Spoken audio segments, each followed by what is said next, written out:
Mic check 1 2 1 2. Mic check 1 2 1 2. Let me make sure all this stuff working over here. I was gonna come in here doing this, that, and the third, but I think I changed my mind. I don't feel like doing that. Anyway, what is going on, everybody? Welcome to season 2 of Live and Direct with T and Rod. And I can tell you, man, this has been a fun journey. And I have a new way to say this. As you can see from the thumbnail, the Meet and I nominated Live and Direct with T and Rod. We haven't won anything, but I'm gonna be just like the Grammys. I'm gonna say, hey man, we nominated, but hey, we got a good show for y'all tonight, going 50-50 in a relationship. And we got Tanya, but we also have a special guest, the man that makes special appearances on this show. And boy, when I saw him, I was so happy because maybe he can keep Tanya from killing me from her live the other night. So just happy to have them here. And without any further ado, let me go ahead and bring my guest co-host up here and the other co-host. It's gonna be 3 of us tonight, and we ready for y'all. So hopefully y'all ready. Without any further ado, hit the subscribe button. We are broadcasting from Event Yours, which is Tanya and Timmy's channel. We're also broadcasting from Point Blank Experience, which is my channel. And just show everybody some love. What's up, y'all? How y'all doing? What's up? What's going on, Rod? Man, I'm just chilling, man. Feel like I've been in this little broke down chair all weekend, man. I've been on live after live after live, and just Well, happy just to be to, here, you know, man. I just want you to know, just because TJ here don't mean that mean you safe. This I still you it's still coming to you. You may not know when. You won't know when. It's okay. It might not be tonight. It might be next Monday. Yeah, let's do it next Monday, man. Let me have some grace tonight. Let it be next Monday. Let it be next Monday, please, please. Okay. Please. We'll see. Hey, so season 2, man, and I didn't even tell you it was a season 1 and 2. I'm just trying to make it simple for your boy. You know, I'm on the AARP status now, so I just figure my season is gonna start January 1st. Then I can keep up with it. You know what I'm saying? So welcome to season 2. And it seemed like it's been a while since we've been together. And man, right when we were rolling, it was time for a break. The holidays, traveling going on. Tanya over there doing pictures of her in the French Alps or the Greece, wherever it was. It was somewhere over there. But how y'all doing, man? How's y'all New Year been? New Year was good. New Year was good. It was we had some family and friends over for New Year's Eve, and New Year's Day we just chilled, didn't do much or whatever. And then the weekend, it was just stuff to do around the house. And then that was it. It was pretty chill. Oh yeah, a great time. Just getting it ready to kick things up for New Year. I know a lot of people like to do them New Year's promises to themselves, and I call them April Fools at the beginning of the year, April Fool jokes, or you be lying to yourself. But it's time to get it. That's what I'm at now. It's time to get it. That's what I say, Timmy. I don't do resolutions either, man, because I tried that, and it lasts a week, 2 weeks, a month. So I just set goals throughout the year, and if I accomplish them, I do, and if I don't, I'll try to notice way before it's due, so I can adjust it, so I don't have a sense of disappointment or like I let myself down. Because we all can say something at the party on New Year's Eve that we're gonna do this, that, and the third, and then the second come and we forgot what we even said. So I try not to do that. Hey, I see we got some people in the house. Let me show some love for what Tanya give me. We got the Mighty House of X in the crib. We got Fats and Tree, the marathon experts on YouTube. I know they done did about 13, 14 hours of YouTube in the last couple of days. So they got to be tired. I'm surprised they here. So that, man, big shout out to them. You got some dude named Point Blank Experience in here talking about Happy Monday. Welcome in. You got JT Boogie. What up, JT in the house? As Happy Monday panel. And we got just a bunch of people. I'm gonna make sure I don't repeat the same thing. We got CJ and Sharice in the house saying, hey, hey, Tanya and Timmy. We got Debbie. Oh, Debbie jumped around. Debbie said hi. Hey, Debbie. If y'all ain't never seen me, I really exist. Let me do this real quick, Debbie. Hold up, man. This thing jumping. Boy, this thing playing with my emotions. You see that Point Blank Experience? Just hit that subscribe button after you leave Tanya's. You know, y'all come on, show your boys. I'm trying to get a 4,000 hours, and I think I can do it by February, March. But I need y'all help. Anyway, we're gonna talk about that later. All right, I think that's everybody. Oh no, I saw DT Cruiser here somewhere. What up? Mhm. Good evening, Tanya, Timmy, Rod, and Chat. Hey, what it do? What it do? All What's right, up, so Jack? 50-50, man. We got 15 real homies in the crib. 50-50, man. I mean, it's so 50-50. whoo boy.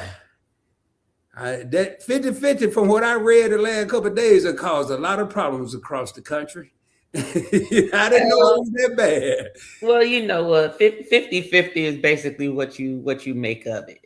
To me, I feel like this. What is 50-50? Because I guarantee you people probably either everybody think it's one thing, and then some people who are a little more mature will probably think, will look at it and define it differently. So with that said, what is 50-50?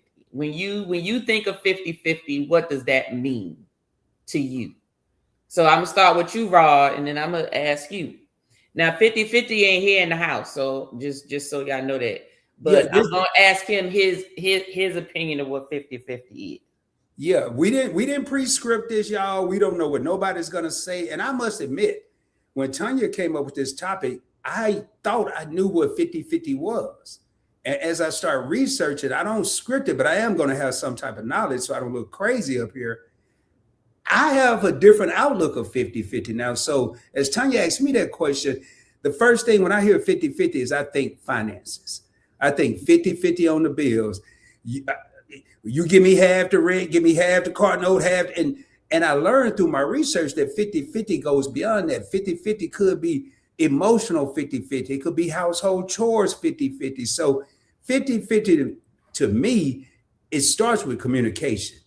And once we lay the foundation of communication, what is 50-50 is going to be determined by what those two individuals Mm-hmm. deem to be 50-50. 50-50 in our world, as we see it, could be 60-40, 70-30. But to them, if they have communicated, it's still 50-50. It's how they come up with their 50-50. They being Rod and who he's with, a married couple, or two partners, whatever it is. That's what I think 50-50 is. So Okay, but initially 50-50 to you meant financials. yep. Just Give all me half of everything. I want half for the HOA fees, half for the water bill. I've right, never right, been right. that way personally, but I want, if I'm thinking 50-50, that's what I was thinking. So What you think 50-50? Like Well, how did you well, interpret 50-50? well, for me, seeing a lot of people that I know, I got no people to do 50-50. 50-50 means half on everything. It means half on doing the laundry, half on washing the dishes. It means half on the gas going in the car. You know what I'm saying? It means half on everything to enrich life or to live your best life. It's going to be a 50-50, which is not a bad deal if it's communicated, like Rod said, communicated properly. The mhm. key to a successful 50-50 is communication. But a lot of people end up thinking it's 50-50, but it's more like a 90-10 or 80-20 or 70-30. Yep. Now I can tell you and you know what, and a lot of times your definition of 50-50 will change depending on what phase you are in life, right? Because the Mhm. more experienced you are, it begins to look a little different, right? And I don't care what anybody says, there's no such thing as 50-50.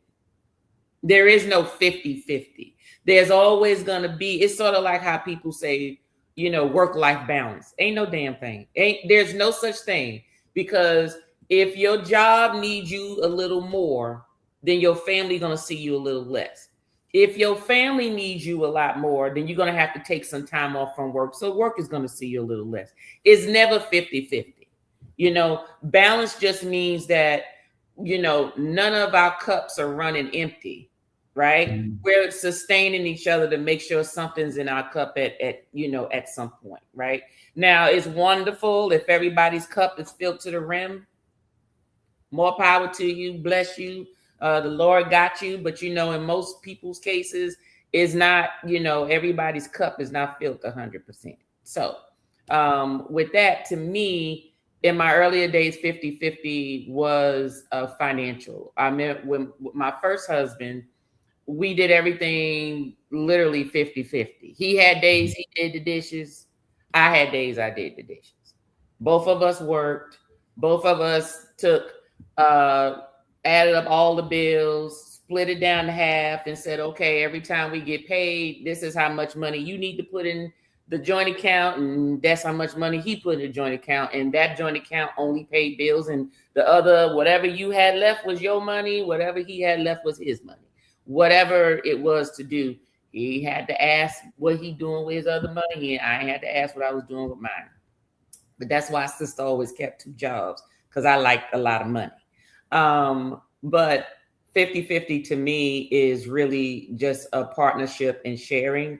And it's just a matter of what point in life and where you all are, whether it's 50-50, 60-40, 70-30, or whatever. But to me, it's inclusive of more than just money. Because what some people may not realize is that maintaining a household is work. There's stuff that got to get done.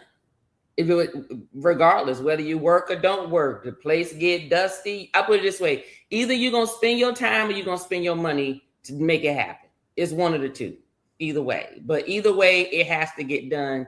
And I think that most people, even, most people assume that it's only about money, and it's not, because I guarantee you, if you flip roles, let me tell you something. I would take the money, 100% of the money, any damn day. If he wanted to stay home and just do everything in this house and everything with our daughter and worried about everything outside the job, that's less stressful to me.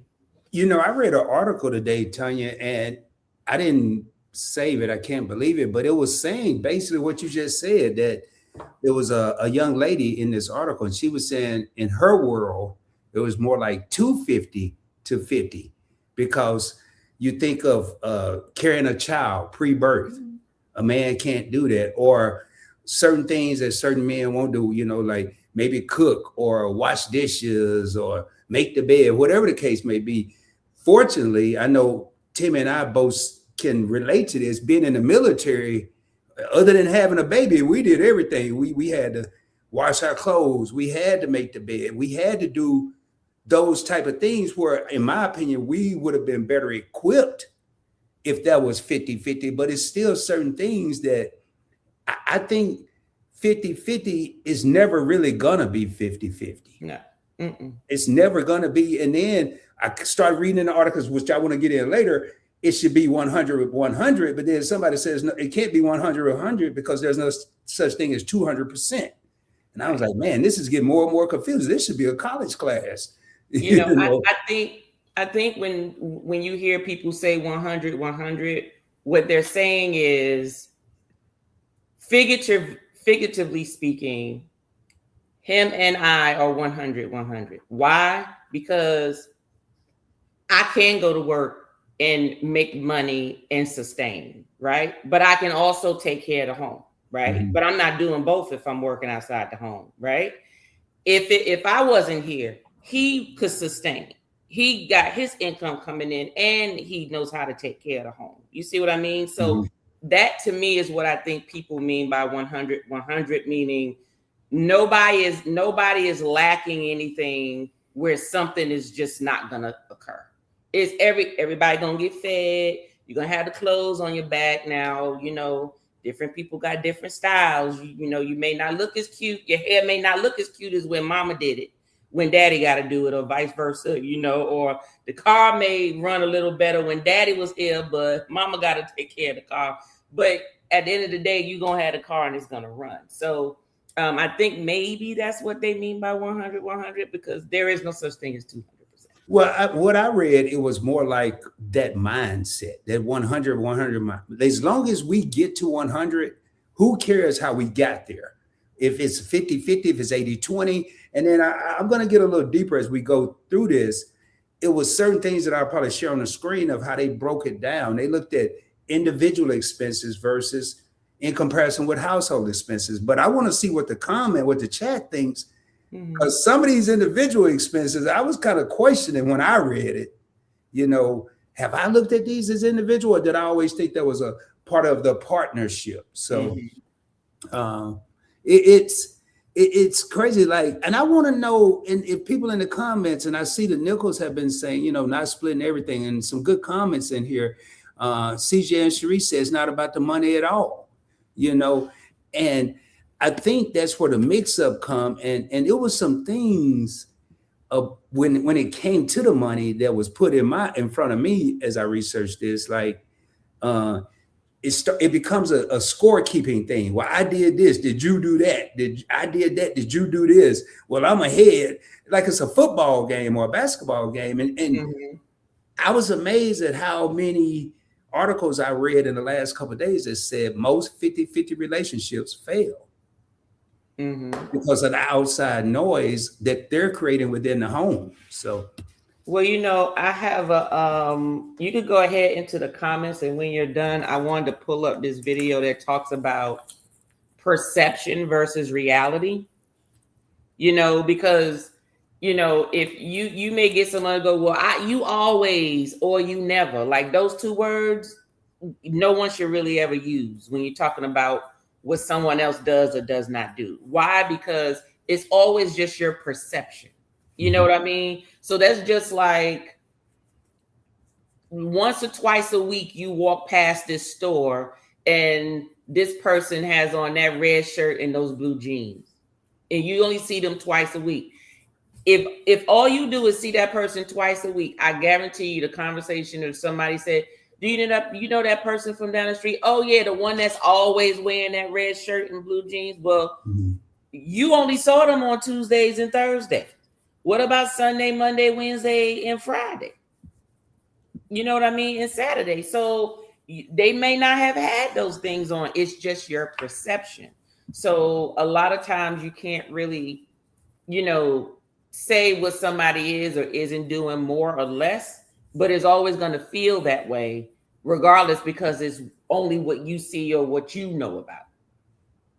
And it's not 24/7. Very, very true. I want to piggyback off of that just for a little bit. That's to me is one of the biggest downfall in a 50-50 relationship is the conception that I'm doing 70 and you doing 30, but we both be doing 50-50 because one person gonna only see what they do and they're gonna always assume that they're doing more because we're not perfect. We got our own little picks and our own little qualms, and we got our own way of listening. We got our own way of doing. We got our own way of seeing. So everybody's not gonna see alike. Like for instance, me and Tanya views on cleaning. She like her stuff clean all the time. Now me, I might put stuff down and say Shit I'm gonna come back. everywhere.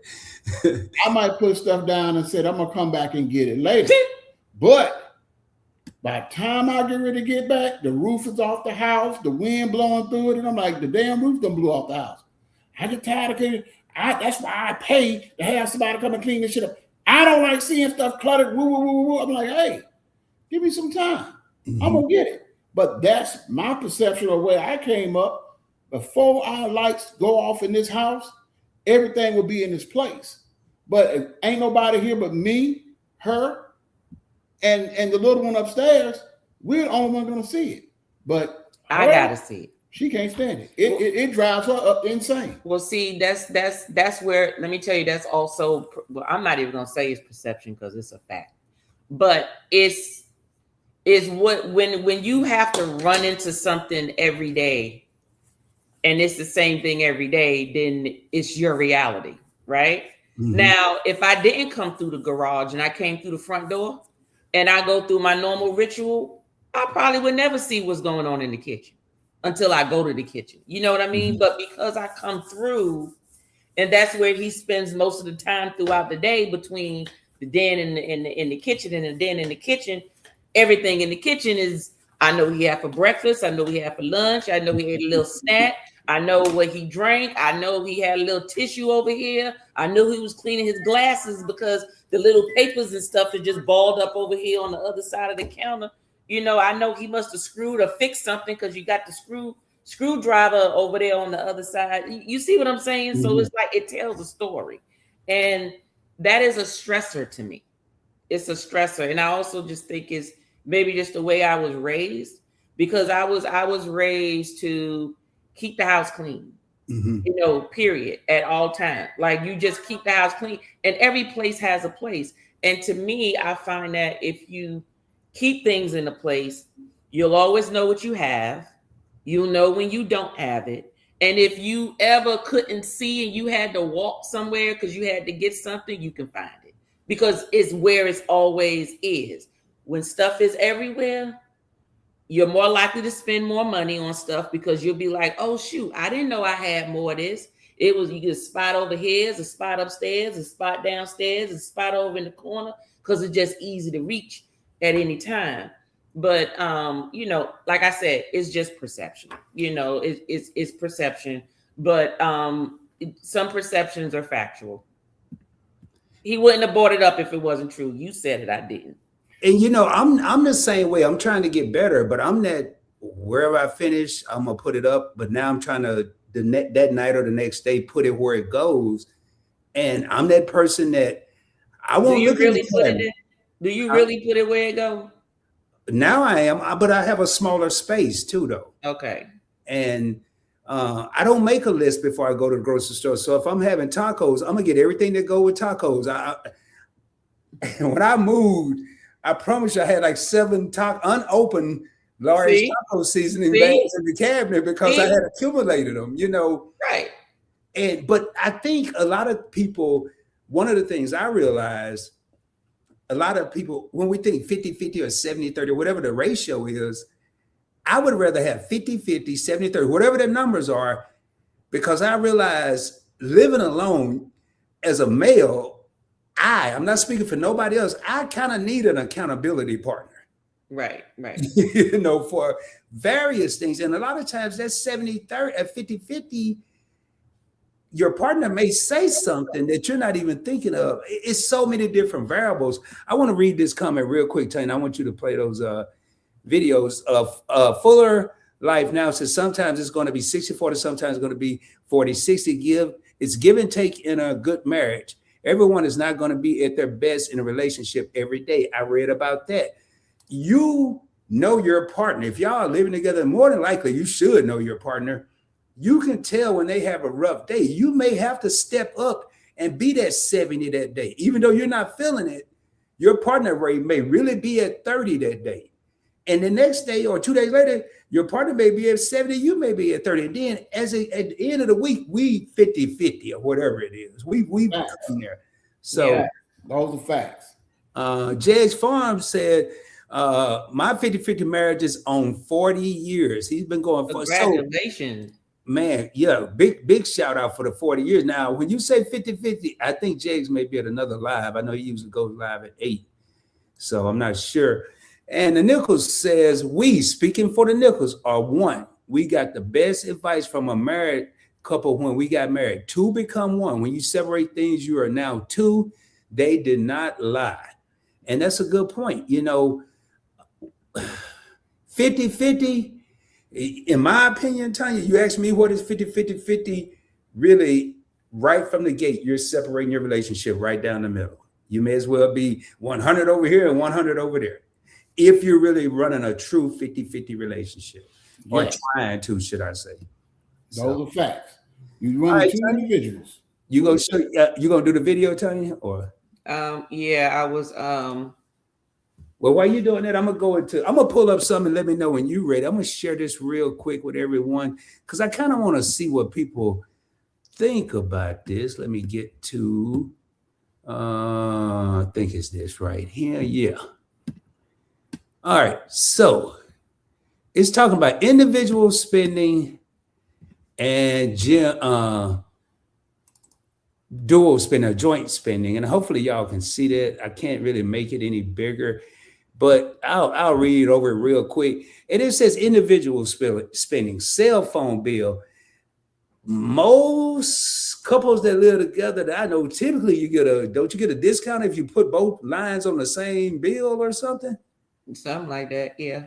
Yeah, so I didn't agree with that. Gym membership, if we're both going to the gym, I don't know about no individual spending unless one of us just not going. Coffee dates with friends, I guess. Clothes and haircuts.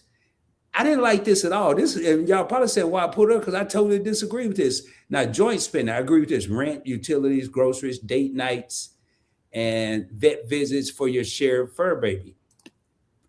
I just think, why we got to have an individual in a joint? Won't we just, I mean, maybe go back to the old days. And let me see if it was anything else, because I'm going to take that down. Maybe go back to the old days. We just put all the money in a pot. You get a little bit, I get a little bit. I am going to probably post this to my community tab. It's too much to go over, but I like what they did. Basically, if one person make 100,000, the other person make 160,000, I wish I was in their family. And then they divided. The person that's making the most, they pay 62.5% of the stuff, and the other person paid 37.5. It made sense, but will we really sit down and do all these calculations? Probably not. I mean, that's just my opinion. So, did you figure it out, Tanya? Yep, I got it. All right. Hold on, let me pull it up. I'm gonna share my screen. Hold on. Thanks for the 19 people that are in here. If you haven't hit the subscribe button, whether you're on Tanya's channel or my channel, and you're not subscribed, please do so. Also, hit that like button. It helps this get pushed out. You never know who could hear something in this live that could actually benefit from this. And we appreciate everyone being here. And I really don't say share out, but if you feel friendly tonight, go ahead and share it out on your channel if you're a content creator. Like I say, you never know who could learn from this. So, God dog it. I just had it. Hold on a second. I'm sorry. no, that's all right. Okay, nope. I got it. I got it now. And I'm gonna have to share my screen. Hold on. Okay. Let me make this bigger. Take it off mute. Take it off mute. Hold on 1 second. Let me start it back from the beginning. Let me share my screen. See, if I was like, because it's your StreamYard, not mine. So that's why it just took me a minute. Okay. All right. Hold on a second. Okay, there we go. Okay. Yeah, I see it now. Let me go ahead and add that. There it is right there. Let me take this down so I can get that out the way. All right. Hey, I like this. Y'all, we ain't never did that. I told y'all we don't script nothing. We just do it on the fly. So, hold on. Once one of the parties feels, not even accurately can pinpoint, but feels that they're doing more than the other, we now have conflict. All right? And again, it may not even be that they actually are doing more. But let's just say that man feels like the burden has actually been more on him. And he comes on you like, I'm the one always doing this. And you're like, how dare you? Like, because to you, if anyone's been doing more, it was you. But you guys have your own perception of it because you're basing it off of feelings, because there's no actual way to quantify it. There's no way to prove, no, I actually did more than you. So again, it becomes this pointless battle, which now turns into attitudes, resentment. Now intimacy takes a hit because we're not feeling each other, snowballs into all kinds of other issues. All right? Well, do you agree? I do. I think, really the 50-50, like I said earlier, it's just really the tip of the iceberg. You're going to have a lot of other problems. People, I like to look at it as counting chips or not potato chips, but counting chips at a casino. Oh, you had 3, let me get 1. You have 4, and I only have 2, let me get 1. You start keeping score, and before you know it, you're not even focused on the foundation of the relationship or the marriage. You too worried about whether you got 50 or they got 75. It becomes a numbers thing. And right then and there, I'm not going to say every relationship that's 50-50 failed, but to me, and so many people in the comments have said it, I'm getting ready to go through the comments here in a second. So many people have said it. It's really just teamwork. Let's take all the numbers out of it. Just have teamwork. But just like everything else, we got to have a title. We got to have a subject, 50-50, Well, I feel that everybody, the reason why perception is in your mind is because people think about, there are things that a person may do that may not, like he said, you can't quantify it, right? Some people may say, oh, and I'm just using this as an example. It's not true, but using this as an example. Now, I mean, this part is true, but I'm giving the example I'm giving of the outcome is not true. So our guest room on the upper level, I didn't want it to be a bedroom anymore. I figured let's just make it a day room where the bed is going to be situated as if it's like just an oversized couch, and that's going to be the space where we have our luggage and our travel stuff. I organized everything, so all the little travel accessories that we use to travel with is all in little bins with labels and stuff.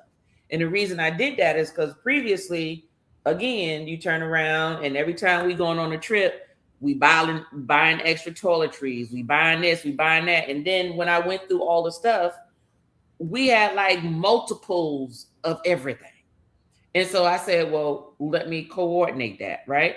Now, mind you, it only took me one day to do everything that I needed to do, right? A day, I say a day and a half, but that's only because something else came up. But the mental work and the organizing to be able to go in and execute that fast was also work that had to be done, right? But that's something that he wouldn't have been able to quantify, because all he may see is, well, you went in there, it only took you a day. If I got to go out there, I got to do this and this, and it take me 3 weekends. You know what I'm saying? And I may be like, well, me and you execute differently, or whatever, or pay somebody. That's what I do. I work hard because I told myself that there was things in life that I didn't like doing and I wasn't going to do it. And I'd rather work for the extra money to take care of the stuff that I don't feel like doing. So if he want to do it, knock yourself out. But if you're not going to do it and I don't want to do it, then we going to pay somebody to do it. So either way, it's going to get done, and it got to get done. So, that's basically it with the perception part. But let me ask you this: who do you think benefits more? Let's talk about this. So we know it's more than just finances. We all know, because we're all mature, we've identified that there's different ways to actually share a workload, right? But let's look at the traditional 50-50, right? Most of the time, people are talking about 50-50 in terms of bills. No one's talking about rearing the kids. No one's talking about cleaning the house. No one's talking about having to take care of the kids when you get home, because guess what? Being a parent doesn't stop. You don't come in the house and then they clock out. Even when the kids are asleep, you still a parent, because guess what? Even now, and my daughter is 23 years old. Do you know why I go in there and I give her a kiss every morning before I leave for work in the morning and she sleep? You know why I do that? I want to make sure she breathes. Make sure that when I left the house and my child was alive when I left the house. So, and that is still till this day. She's 23 years old. I've been doing that since she was a baby. Because she's a very sound sleeper. If she was too still, I move her a little bit. I have to make her move on her own. Like, okay, good. She good. Because I'm a parent. I'm a mama. That's what I do. Now, this one here, him and her could be in the house all day long. I speak to him later in the evening. I'm coming home. Hey, how Halea doing? Oh, she doing good. She upstairs in the room. Did you go check on her? She up there, she good? I said, did you put your eyes on your child? I gave her the 50-50. Is she alive? Did you talk to her? Did she call you? Did you hear some feet walking to the bathroom? 50-50. Did she move? He couldn't tell you. He couldn't 50-50. tell you. I said she could have been up there calling out for her daddy, choking or doing something, and he won't know. Now I heard that because I got good ears. But that's the 50-50 right there. That's another way to look at things. As a father, I give a 50-50 on that. So on that, she's gonna be a mother, and I know she goes in and checks and all that. So she goes in and checks on her. If I'm working from home, I'm downstairs on the computer. So when she walks out the door, I get my kiss. So all I have to do now is 50-50. So she done did her part, and all I got to do is do the rest. keep everybody out the house. Bugs, roaches, rats, keep the cats out, the unwanted people, solicitors, Jehovah's Witness. That's all I have to do. I have to do 50-50 at that point. You still invite unwanted people in the house. No, I don't. No, I See, don't. to answer your question, like TJ just brought up a good point, because I think mothers being natural nurturers, that 50-50 may be different from a father unless a father is put in a certain situation. Mm-hmm. You know, and I think like, because I would have never thought to kiss my daughter just to see if she breathing. I would have never thought of that. Mm-hmm. I've never done that, and that's an ingenious thing. But me as a male, I'd probably go in there and take her pulse. I'd wake her all the way up because I'd be having all.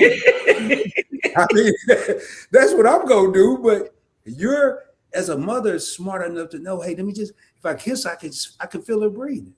You know, Right. even if it's a slight breathing. And is she still warm? You know, is her body warm? You know, that's a look. I check him too.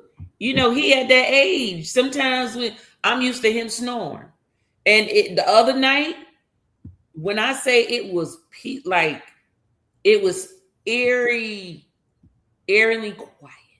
Mm-hmm. No snoring, no heavy breathing, no nothing. And I'm going, mm-mm. So I go and I hit him. He don't damn move. I said, oh, no. So finally I get up. I got to do something on his head. I usually slap him or something. And then he'll do this. And I'll be like, okay, he good. He okay. He alive. He alive. I'll be just about ready to get them lottery numbers from the dream mouse Oh, and write them down. As soon as she hit me, I just get one number. Then I wake up. Always got to add your sauce to it. She done ruined it. That's why we still broke. But back to the question, who in the money situation, who do you think benefits the most from the 50-50? I think I'm gonna give you the money, then I'm gonna give you the non-money. So with the money situation, I'm gonna say benefiting is different from who could kind of control the 50-50. Because I think whoever makes the most money, they automatically think they control the whole 50-50. And it goes beyond that. They take control to a whole nother level. They want to control everything. But in a 50-50, again, going back to the communication, Mm-hmm. just in my experience, it don't really matter who makes much money, because when we take money out of it and you go in the house, I think the woman got control. I don't care what because at the end of the day, when it's time to go to bed, and that big super flip come over and you just looking at her back, and the back of the bonnet, or the back of the hair, back of the scarf, back of whatever. Hey man, I changed my mind. I'll do 80. You ain't got to do number 20. I'm gonna start changing gears, you know. So I just really think whoever has the most money when it comes to finances, they think they have control. Do they really? No, they don't. They don't. Most of the time. Let me tell you why most of the time they don't. Unless you just get, unless they just have another person that just chooses to be oblivious to any type of responsibility. Okay. There are some people that just be like, I don't know. You know, my wrist broke. You know, I don't know. I'm just a damsel in distress. There are women who act like that, and that's fine. And there are men who love it. And there are men who say that they don't like it, but they do. They like it to a certain point. Okay. But you also got to understand there's a different type of woman that, you know, the woman is either that dumb or she acting, is one of the two. So it's just a matter to the man of which one you want. The one that's acting, which is probably going to mess with your ego when you realize that, you know, come on, you ain't all that much of a hero. I can do what you doing. No big thing. I'm just making you feel like you can. Or do you deal with the one that really does feel like you are the Superman, the hero? I can't do nothing because you just do everything, and you just, I wouldn't be in this world without you. You know, like I can't make it in this world without you. What type of woman would you prefer in that situation? You stuck with me right now, but you can say what kind of woman you want. Well, I want to hit the lottery one day, so I would love to stop getting that. You know how you used to watch Benny Hill when the It hit old you man upside your head. I don't pat you on your head. I would love to get the lotto. Just let me get 5 numbers. And what you gonna do with it? I'm gonna be a halfway rich bitch. Right, 5 halfway. numbers. Halfway. Y'all notice he said halfway. 5 numbers is $1 million. Halfway. So I ain't got to get the whole. I'm gonna be a halfway rich bitch. Cause that's all I'm gonna say. But can I get that instead of this? So what was that question again? Tell you, because Timmy just made me laugh. I forgot. The question was, in this 50-50, you were talking about having control. The person that makes the most usually think they control the situation. I said, well, a lot of times you do get some men who are in control, but they're just in control of what happens. And usually in order to control the house, right, they usually have servants, right? They got somebody cooking the food, a nanny taking care of the kids, somebody cleaning the house, right? Somebody is driving the car, somebody, you know what I'm saying? So all she doing is she just a housewife, and I don't know what that means. It shouldn't add anything if you ain't got no broom in your hand. But I was saying, what kind of woman would you want if you was making the money and being in control? A woman who really is like, she can't do anything without you, like you really are in control, or a woman that is acting, not necessarily acting, they appreciate you, but she make you think like, I just can't.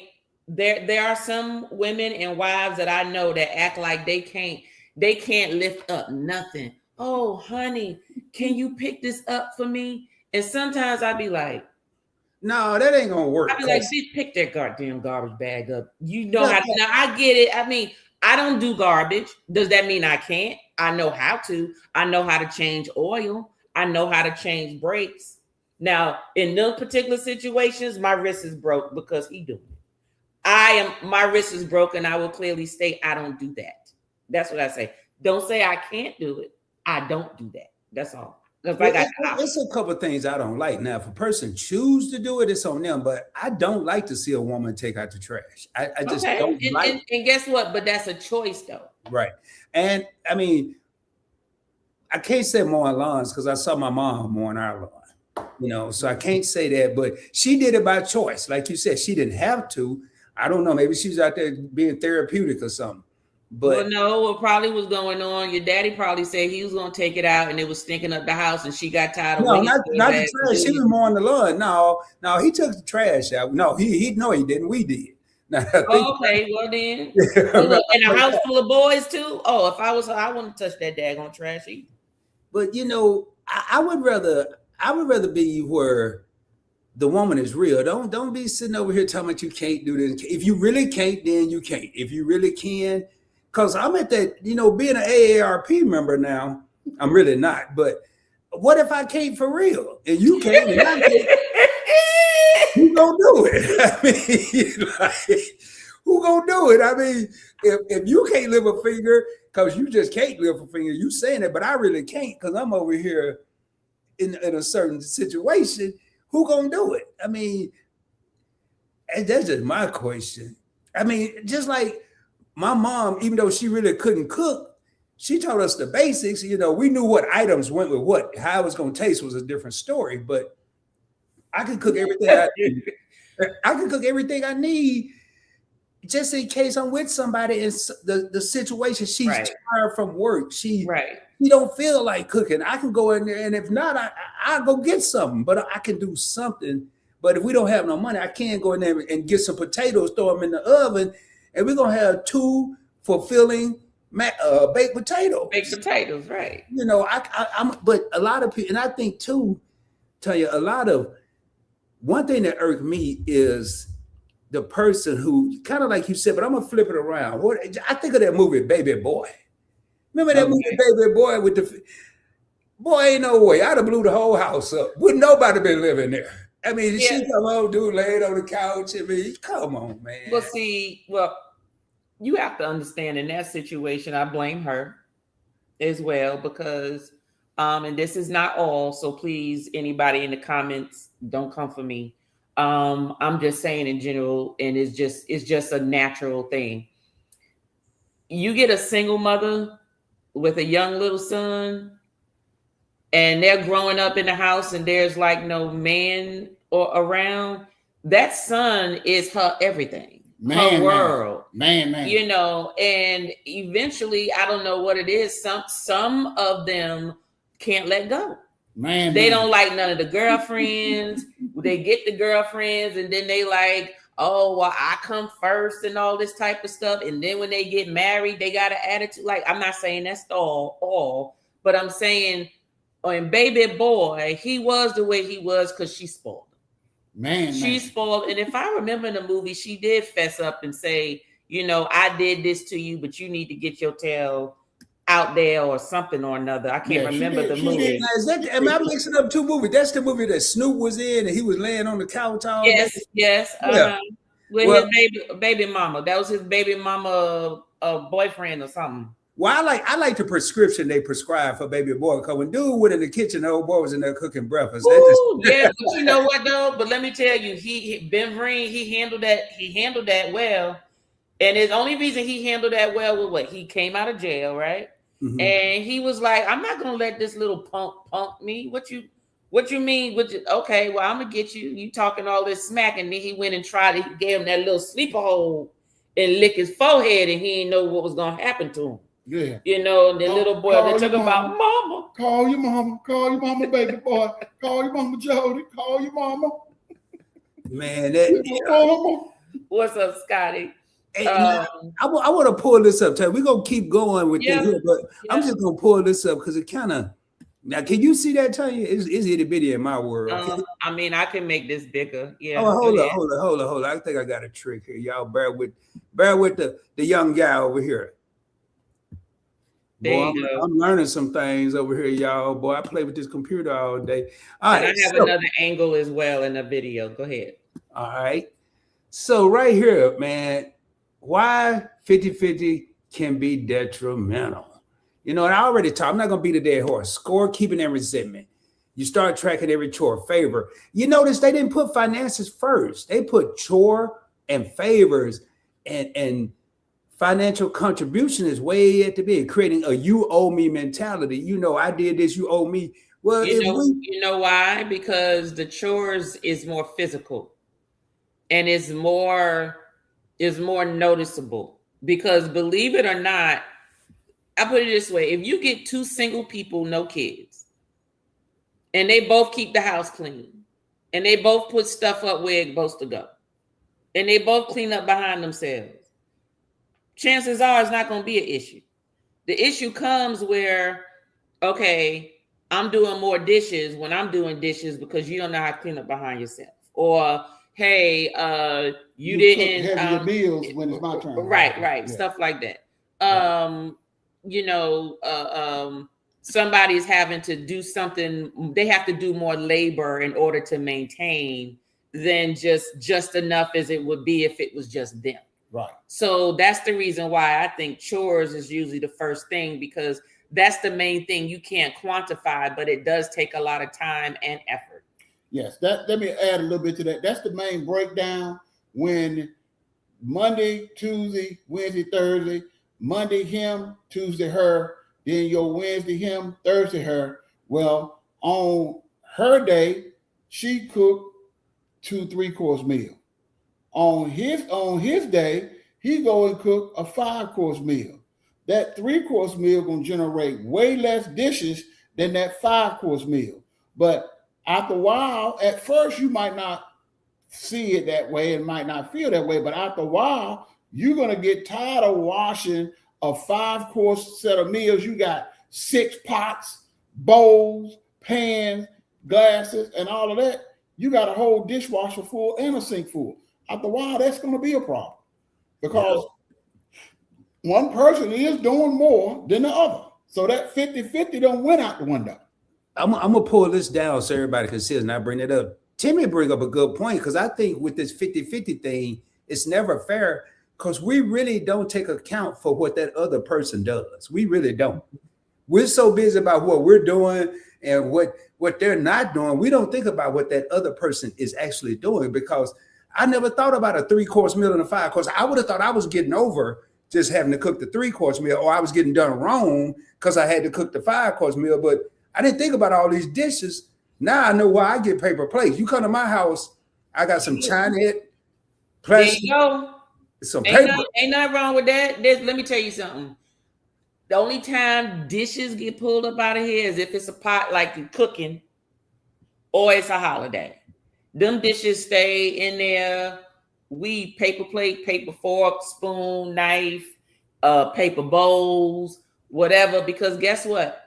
I'm not doing no damn dishes. I'm not. I grew up doing. I hate doing dishes, and that's why the dishwasher is the highest cost appliance in this house. I got that dishwasher is supposed to grind up the food at the bottom of every daggone thing. So I wasn't doing no doggone dishes. It's going right in this dishwasher, or somebody else gonna do it. Well, my dishwasher is a dish rack. I just put all my wet dishes in there and let them dry. Leave the door open, and then I take them out and put them in the cabinet. Yeah, see, I ain't washing no dishes. I got them red Solo cups, all that. Just that's what you drinking out of. That's what you gonna eat out of. Now, when it's something fancy, or I'm trying to be nice and want to make him a meal, make him feel special, he'll get it on a plate. Well, the only thing gonna make me special is you gonna wash the dishes too. Because if you ain't doing that, well, that's what. Well, see, that's what the dishwasher is for. That's what give me a paper plate. You can give me a T-bone steak on a paper plate. I'd be the happiest dude in the world. I was like, you gotta wash no dishes. Say it again, Ron. and look, so say it with me now. Cook that 3 or 5-course meal, but can you wash the dishes after you cook it? Now that'll be like a meal fit for a king. Okay, well let me. Okay. There's another point I got to make because we ain't got that much more time. Let me say this part right quick. You know what I get?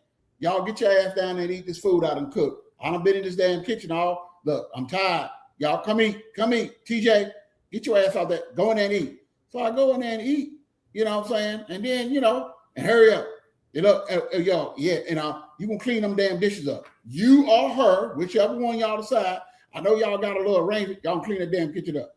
Damn, tell you I wouldn't want to eat at your house. You got and look, and then God forbid if you act like you ain't hungry and she don't cook, then it's gonna be hell to pay. Oh, most goddamn definite. See what I mean? But you know what, Timmy? Let me tell you something. Okay, you know what, Rod? Do understand? I'd rather have it. No, this is the short version. Okay, and I need you to stop me if I say anything that is untrue. Go ahead. I agree with Timmy. Timmy, gotta remember, Timmy is retired military. Okay. Since I was pregnant, had baby, had Halea and all this stuff, he was on orders and stuff. He came home every now and again. I was still living as if I'm a single mother. It's just me and the baby. So I'm doing this. Then he finally retires. And so the last 10, when you 10 years retired, 2016, he retired. He come home. So I'm like, okay, let me cook and blah, blah, blah. Everything was good for the first couple of, years, because he was eating all that military food, but now he got the home cooked meal. That's why his head's so swollen big and he all fat because from my food.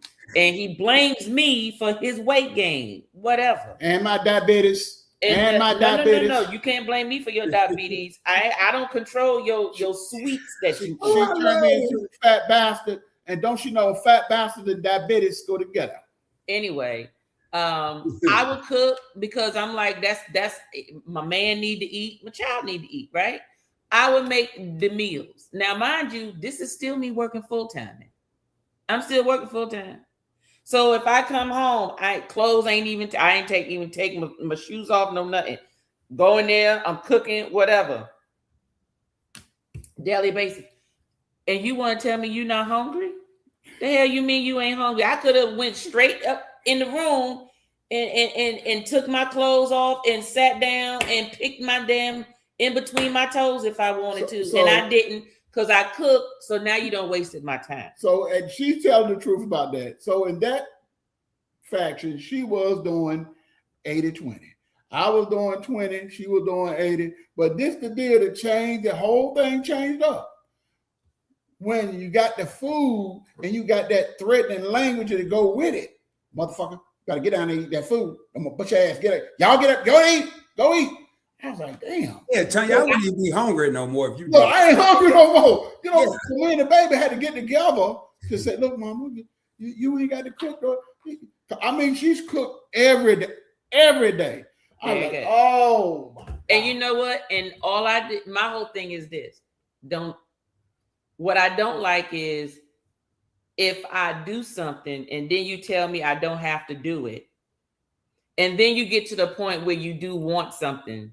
But then we get amongst people, and I'm not saying that they've ever done this, but I never want anyone to hear like, oh, his wife don't cook. You know, they eat out all the time. Well, but who cares? It ain't their business. No. That ain't the fact. See, that's okay. See, you a man, you don't understand. A woman runs the house, which means whatever happens in that household is a representation of her. Okay. When the kids is outside looking raggedy, who are you looking at? Mama or daddy? That punk ass daddy. There you looking at looking at mama. That punk ass daddy. Looking at mama. No, they looking raggedy. I didn't say they had no clothes. That punk ass daddy, he ain't working. So tell you what you say you don't like to hear. You don't like to hear nobody say. In other words, I don't want anybody to think that I'm not doing my wifely duties. No, there was something you said specifically that you didn't like, because I think I said. Yeah. You don't like somebody like. I tell a person, quick, you ain't got to do that. You know, knowing I'm over here hungry that I don't know. That's what I'm talking about. Yeah, that's what I. Exactly. Well, but then, if I'm timid and I say, well, yeah, I could use a sandwich. Goddamn, y'all always want something to eat. That's it. I'm saying, no, I'm good. I want something. No, I eliminate that because you know what I do? I ask questions. And you can ask him even on the weekends, because guess what? What I am is I'm very conscious of what's going on, right? And I know how I got stuff to do, but what I do is I strategize and I think about my stuff first. And then when I execute, it's done, okay? I'll ask him, do you need me to do anything for you today? Is anything I can help you with today? Are you hungry? Would you like me to make you breakfast this morning? He has an option to say yes, no, whatever the case is. Now, once you say no, that's it. Now, I'm not talking about after I didn't whoop him. This is a regular day. But can you just cook the food and that be it? Like all the extra, like no. Let me tell you, no. Don't drink no more water. Don't move with a half a napkin. I'm not going to fix the food and just fix the food. You know why? Because if you don't eat the food that day, I'm going to be pissed off. You know why? Because I could have used that time laying on my damn back and chilling. But you don't. Now I done put effort, some unnecessary work, because guess what? If you wasn't going to eat it today, I could have relaxed today and cooked it for you tomorrow. So this would it be, Rod, right here. When she start asking those questions and she going down the list, first thing my mind saying, don't say nothing. There is no right answer in here. Don't say nothing. Just sit there and look. That's what a man answer is. When a wife start coming at you with a list, do you want this? Should I do that? Do you need this? What you think about that? When you get all of that running down there, 50-50, man, I'm trying to tell you, that's 90-10 right there. So my 10% said, shut your mouth. Tim, I got a question. I got a question. Do Tanya like get mad if she wants some and then she cooked that dinner and then don't nobody want it but her? Like chilling. What? Oh, okay, Rob. One of my pet peeves is wasted time. Because let me tell you what my favorite pastime is. Relaxing. doing their goddamn thing. Relaxing. Kicking Leave ass me and- alone. Let me kicking ass and think. taking names. I am laying down. I'm sitting down. I'm minding my business to myself. Leave me alone. I could be doing that so I can recharge and then do whatever it is that I need to do. So I always ask him before I even do that, because I am a wife. Do you need anything? Do you need me to help you with anything? You said you was going to do this. Do you need my help with something? Once he tell me no, that's it. Can you renege? Hell no. You said But no. see, Don't ask me. see, I'd have been in a situation where I said, I don't need nothing. And then the person try to make you need something. You know you want something. You might as well go and tell me before I Well, say I don't say all that. I don't do all that. Once you tell me no, I trust you. And then all I got to say is speak now, forever hold your peace. Because don't come to me later talking about, you know what? I know earlier you said if I wanted this, but I do want it now. You know what I started to do? Instead of saying no, I said, I'll make it for you tomorrow. Because by that time, I done made up my day in my head, and I'm gonna do what I'm gonna do. But let's get back on this category. Yeah, here go the next one. Tell you unrealistic expectation. We may have just covered. I just want to read it. Life isn't always equal. One partner may be sick, stressed from work, or dealing with a personal crisis, and demanding a strict 50-50 input during those times causes disappointment and pressure. You know, nothing bothers me more than a person that's sick and then they're cooking, not because of the germs, that's going to bother me too, but the fact that they should be laying down healing. I can go in there and make me a peanut butter and jelly sandwich or something. That night, I don't need no 5-course or 3-course meal. You know, that's just me though. But you can make a 5-course meal in the crock pot. That's all I'm saying. Well, I can't cook in the crock pot. Last time I cooked in the crock pot was some oxtail. They came out pretty good though. Okay. So we already talked about transactional field. Focus on that. Both parties might feel they're doing more than the political field. Ignoring the mental load. A strict 50-50 split often falls to account for the invisible mental load, planning, organizing, emotional labor. That sounds like what Tanya was just talking about, everybody. I mean, we know Tanya is organized. She's a planner. And then if that goes left, she's going to have some emotional labor behind it. Yep. And here's the thing, a better alternative is 100 or flexible partnership. And that's what they really mean when they say 100. We know it's not going to be 100. It's going to be just flexible, you know. And I think that's the right way to look at it. The flexible. Let me take this down and make sure. Tanya, did you have anything else to add on about this 50-50 thing? Or? Yeah, I do. You got a video to play.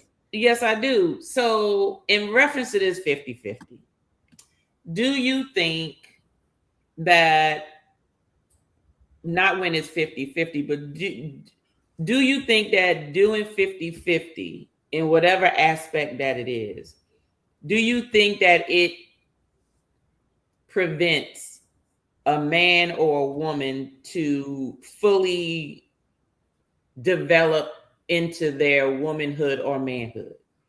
I think it could. I think it depends on the early stages of their life. Because if you got your woman and they're trying to build a house, she may not be equipped physically to build a house. Or say a man, he may think some of his manhood is being taken if he's in the kitchen, depending on how he was brought up. Mm-hmm. It could be the upbringing that plays into this. Now, my father could cook better than my mother, but I rarely saw him in the kitchen unless my mom was sick or in the hospital. Mm-hmm. My mother would go out there and mow the lawn, not because my father didn't or couldn't. I guess she just wanted to. I don't know. He took too long. I guarantee you that's what that was. I think she was just trying to get away from him before she hit him upside the head like you be doing. That might be it too. So that's what I really think. But I just really think it depends on what they were used to growing up. If they saw both parents maybe doing both things, then I don't think it's taken away from the manhood or the womanhood. I think it's more of a mental state. You know, I done heard guys, you trying to turn me into a punk, or you trying to turn me into a this or that. And that's not maybe the case. Maybe because one day, I know I done found out the hard way. One day you're going to need those skills that you think may be not meant for a man. You find yourself by yourself, you know, and you over here trying to clean the house with some water and some Irish soap. That ain't gonna work. You got to know all the things you need, you know.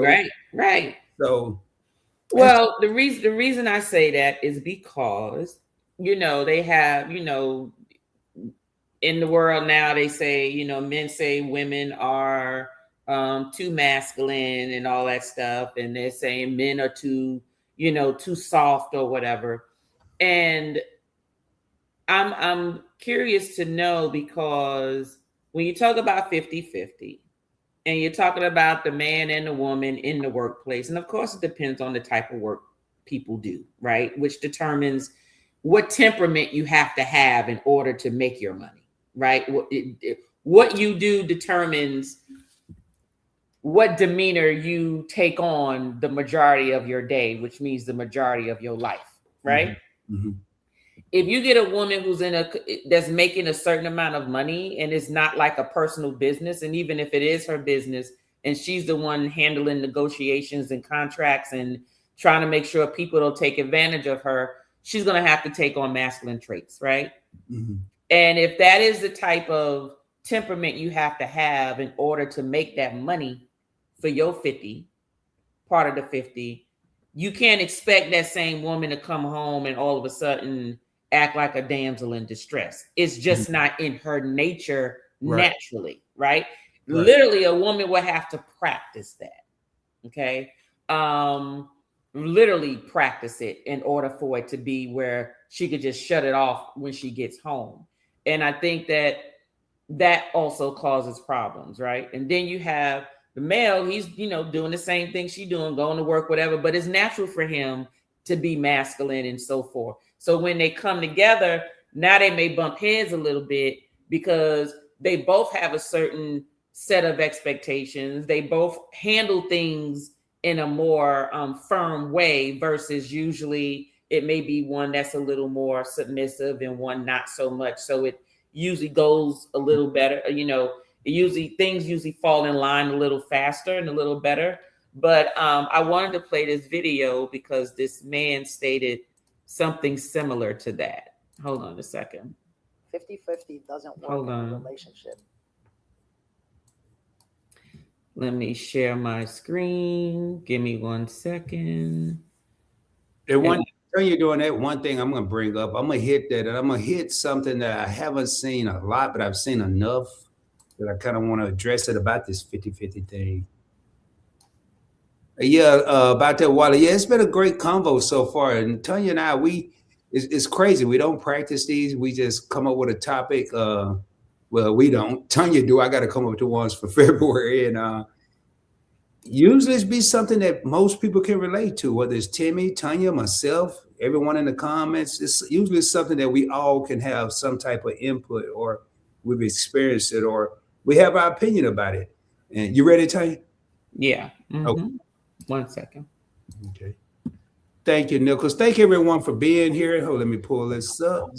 A woman can never feel safe. And if she never feels safe, she never drops into her feminine. And if she never drops into her feminine, then the magic of her heart and her essence never gets to embody you and the family. And that's what I think that most men don't really understand, is that the safer our women feel, the more free their magic and the magic of their feminine is to help us become who we are ultimately intended to become. Mm-hmm. So does 50-50 work? Yeah, if you are content with never reaching your highest self. But if it's your desire in life to reach your highest self, to allow your partner to reach her highest self, then you're going to have to look deep within yourself and ask, what is it I'm avoiding from taking full responsibility, so much so that she can drop into her feminine? And as a result, what would be the gift available to me when that happens for her? What? Sexy chocolate. Sexy chocolate. Sexy chocolate. Sexy chocolate. Sexy chocolate. I think a lot of guys may not fall into that category, like let the woman fall into her femininity, because they think that someone's trying to boss them, be their mom, tell them what to do. You ain't the boss of me and all that. And then a woman may have to step up to the plate, or may have to feel like she's stepping up to the plate. And it's true. If you don't, that first thing he said, the first sentence was the woman has to feel safe. You know, I don't care if she's acting like the man of the year, trying to get the man of the year award. She still wants to feel safe if she's in a relationship. All that other stuff to me is just out the window. And I think sometimes if, as a male, if we're not doing our part and a woman feel like she have to step up and do some of those male chores or things, she's going to just develop a sense of masculinity. It's just going to naturally happen. And it kind of, I don't know. I like what he said. It's just, I want to hear what Timmy talking about this sexy chocolate. No, he just acting like a fool.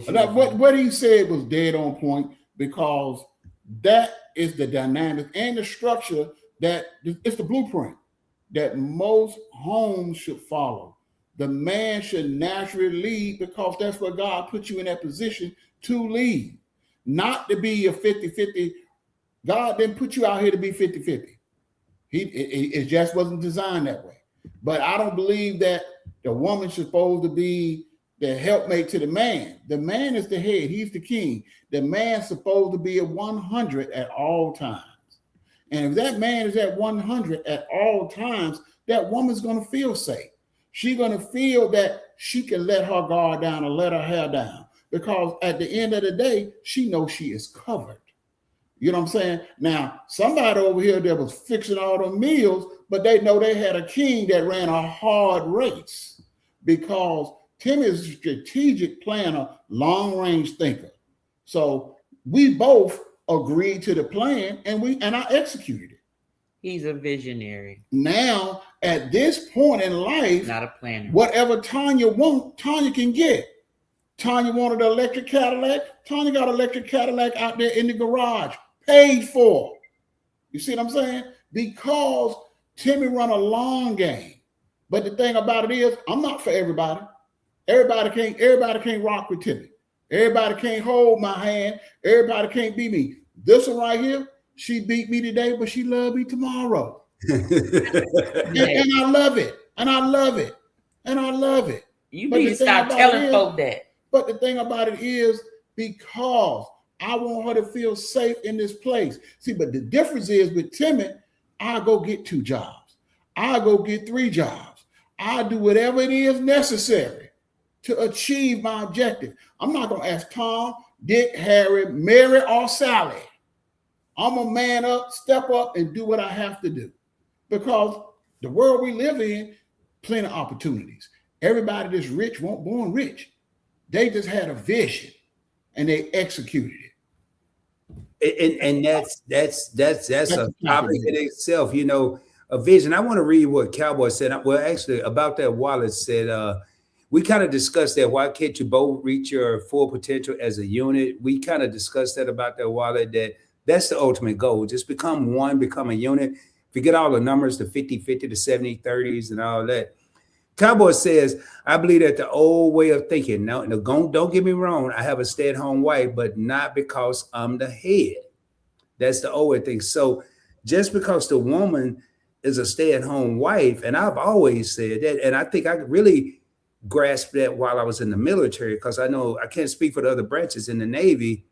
If you were married, every time you re-enlisted, you got a discharge and a re-enlistment certificate, and your spouse, male or female, got a letter of appreciation for all the hard work and being 100, like Tanya just said, when they had a daughter, Timmy was deployed. I know for a fact how many women, I can't count how many I've seen have a baby. By the time the father comes home after a 6-month deployment, in my case, I think the longest I did was 7.5, the baby doesn't know the father, the mother's stressed out because now, and then the father come in and think everything supposed to just fall out the sky back to normal, and it doesn't. Let's not talk about that. Oh, yeah. Let's just say, like God did, this is not the goddamn Marriott. That's I just had to remind him. I said, look, this ain't the barracks. This ain't the damn Marriott. Tissue don't just appear. Well, Timmy's behalf, that's how they make you. I mean, well, that's what I'm saying. It's all about what you've been accustomed to. Exactly. Right. Exactly. When I made these 7, I didn't make my own bed. I could see them. I didn't fix my own plate. Obviously, I didn't cook the food. That wasn't my job. And I got spoiled. But I worked up to that. And when I retired from the Navy, I didn't go try to find a plus job. I found the hardest job I could find, which was selling cars and not getting paid unless you sold a car. I did, seriously tell you, I did that because they said, somebody told me that if you don't do nothing crazy and hard when you retire, you die until you. I said, well, I ain't gonna be dead. I'm gonna find me something crazy. Right.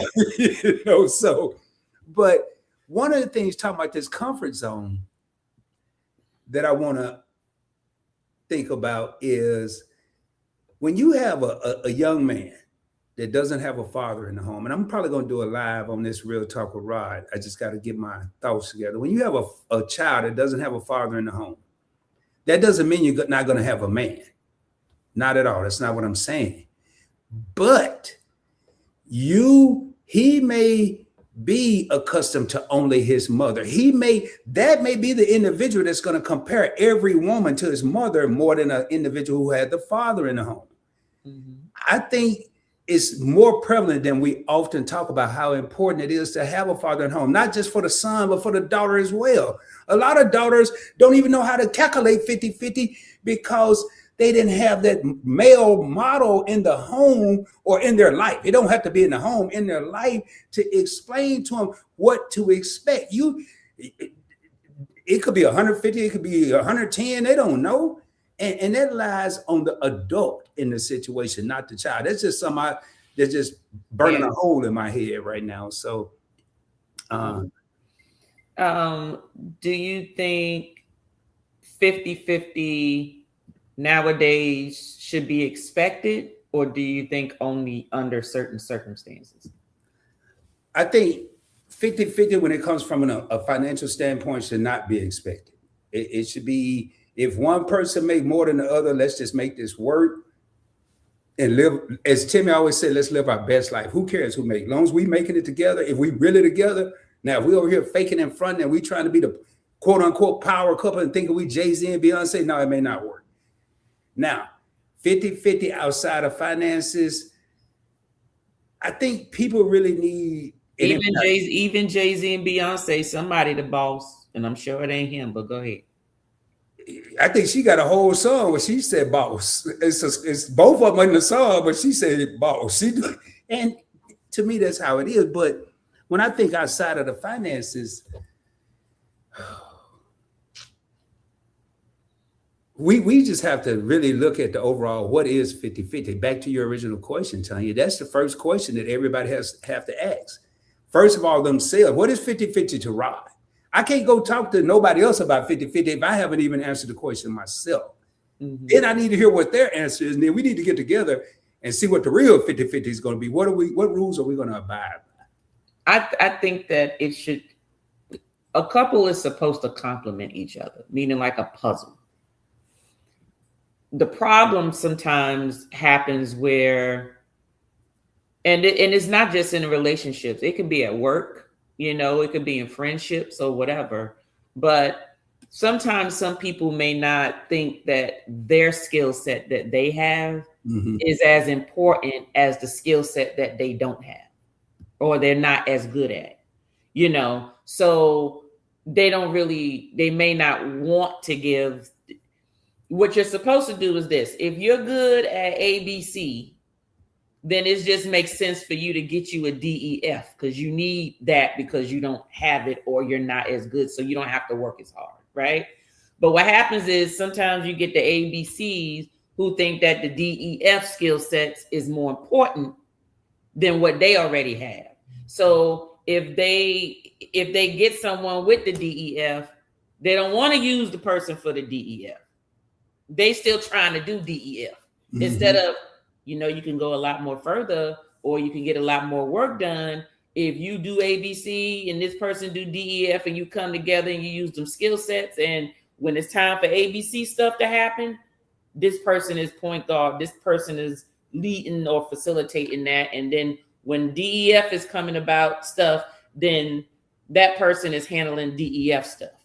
And then you go further with that. Right? Doesn't mean that people go their separate ways and do separate things. It just means that, hey, you're on point for this because you can figure out things that maybe somebody else isn't thinking about, and vice versa, you know, because I hear that sometimes all the time. You get individuals at work and they'll say something real quick like, oh, I'm just a janitor.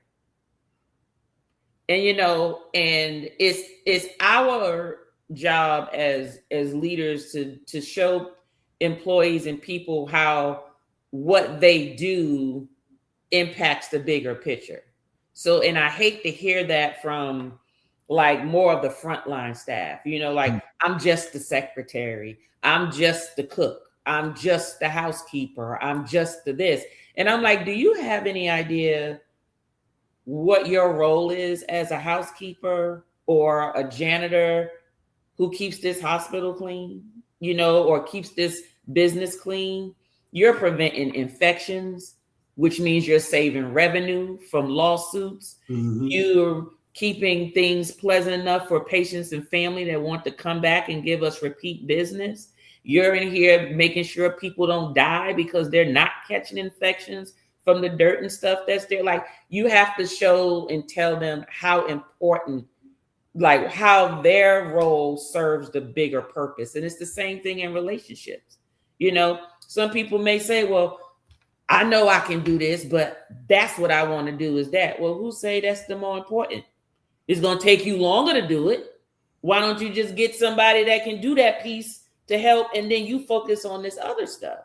But sometimes that's not necessarily the case. Sometimes, you know, the head of the house feels like they got to be the head of everything.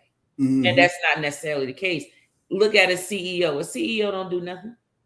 CEO goes, everybody else is his or her advisor. CEO knows, the CEO can't know everything. You can know of stuff. I'm not saying you can't, right? You probably grew up in that, whatever the business is, but you got a CFO to tell you about the finances. You got a CNO to tell you about the nursing staff. You got a COO that's going to tell you about how the place is running. You know, you got public safety that's telling you about that. You got HR telling you about the recruitment and the people that you need in order to run the business. All the CEO does is take all that information and make an executive decision. This is the way that we're going based on the information you all provided me. CEO ain't did nothing. CEO didn't know half of the stuff that's there, and neither did Kings. Kings had advisors. Kings didn't know. Okay. And that's what happened with the CEO. I mean, they really just make the decision of It's the face of yes or no. And they gonna be the one that get fired if it don't go right. Exactly. And that's what the difference is. The CEO is responsible for what happens with that house. Yep. That means it doesn't matter what happens. It's your job to make sure that's why it's important for people to marry the right people. Okay, because if you a CEO and you get a jacked up CFO, you're gonna be broke. Okay, if you get a CNO who don't know what they're doing, your patient's gonna die. You see what I'm saying? So you gotta know how to choose your partners and the people around you and go, I don't know how to do this. I need someone that's strong with that, so we can come together and make stuff happen. Yeah, that's like in the famous words of my brother. That's you get a champagne hoe with Kool-Aid money. That's a man running the front, and really who need to be in the back stocking the shelves. Yeah. You know, Timmy just said something that really resonated with me with the janitor.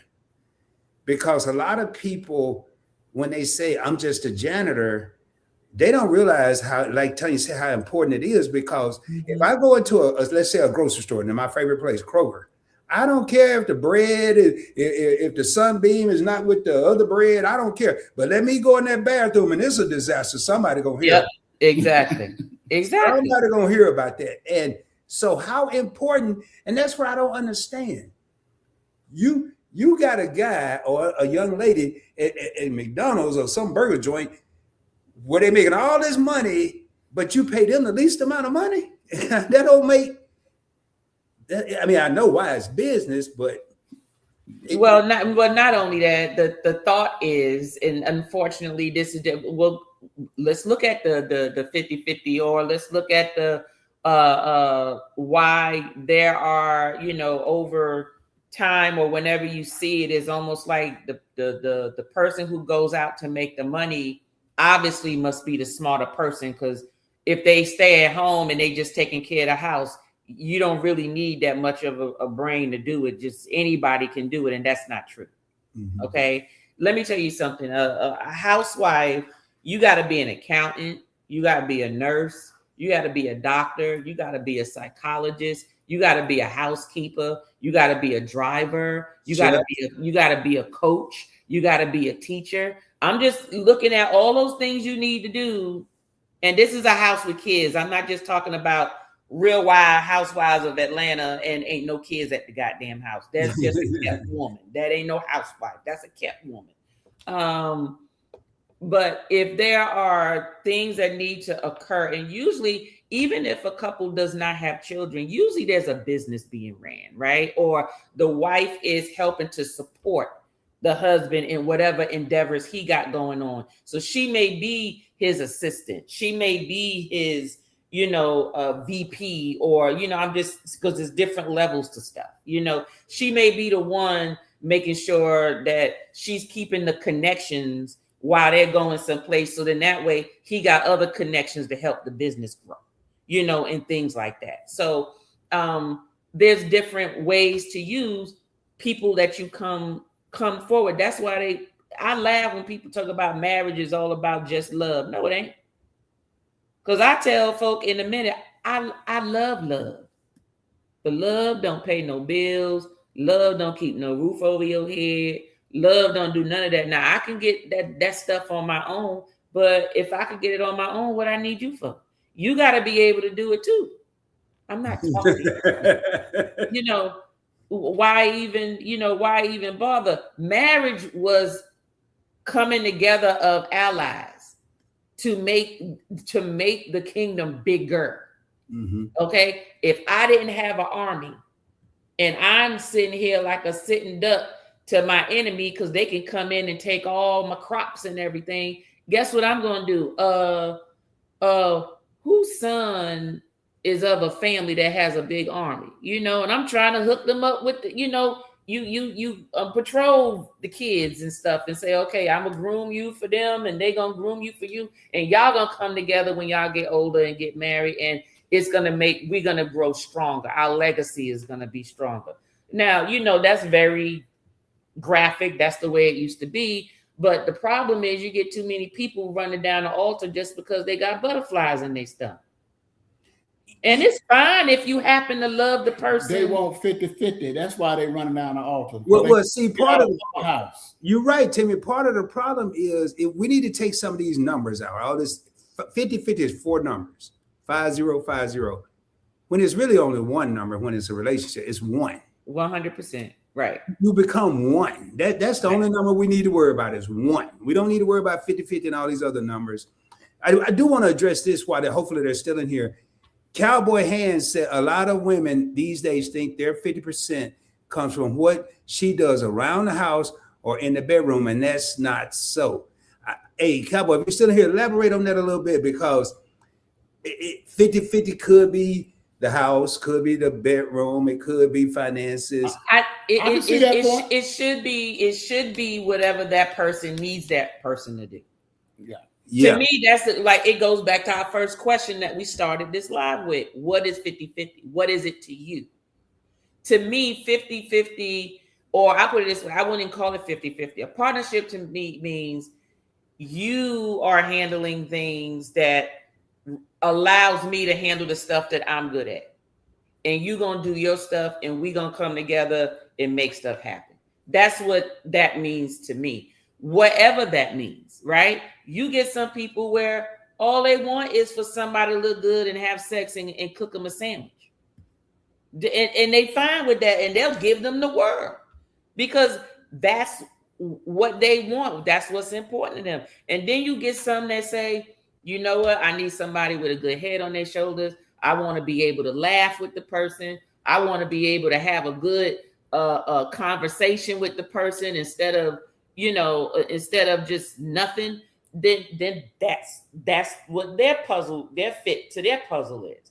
And then somebody else may say, I need someone who's well connected. I need someone because I'm trying to grow my business. I need somebody over here who can play politics. And who do this person know? She or he.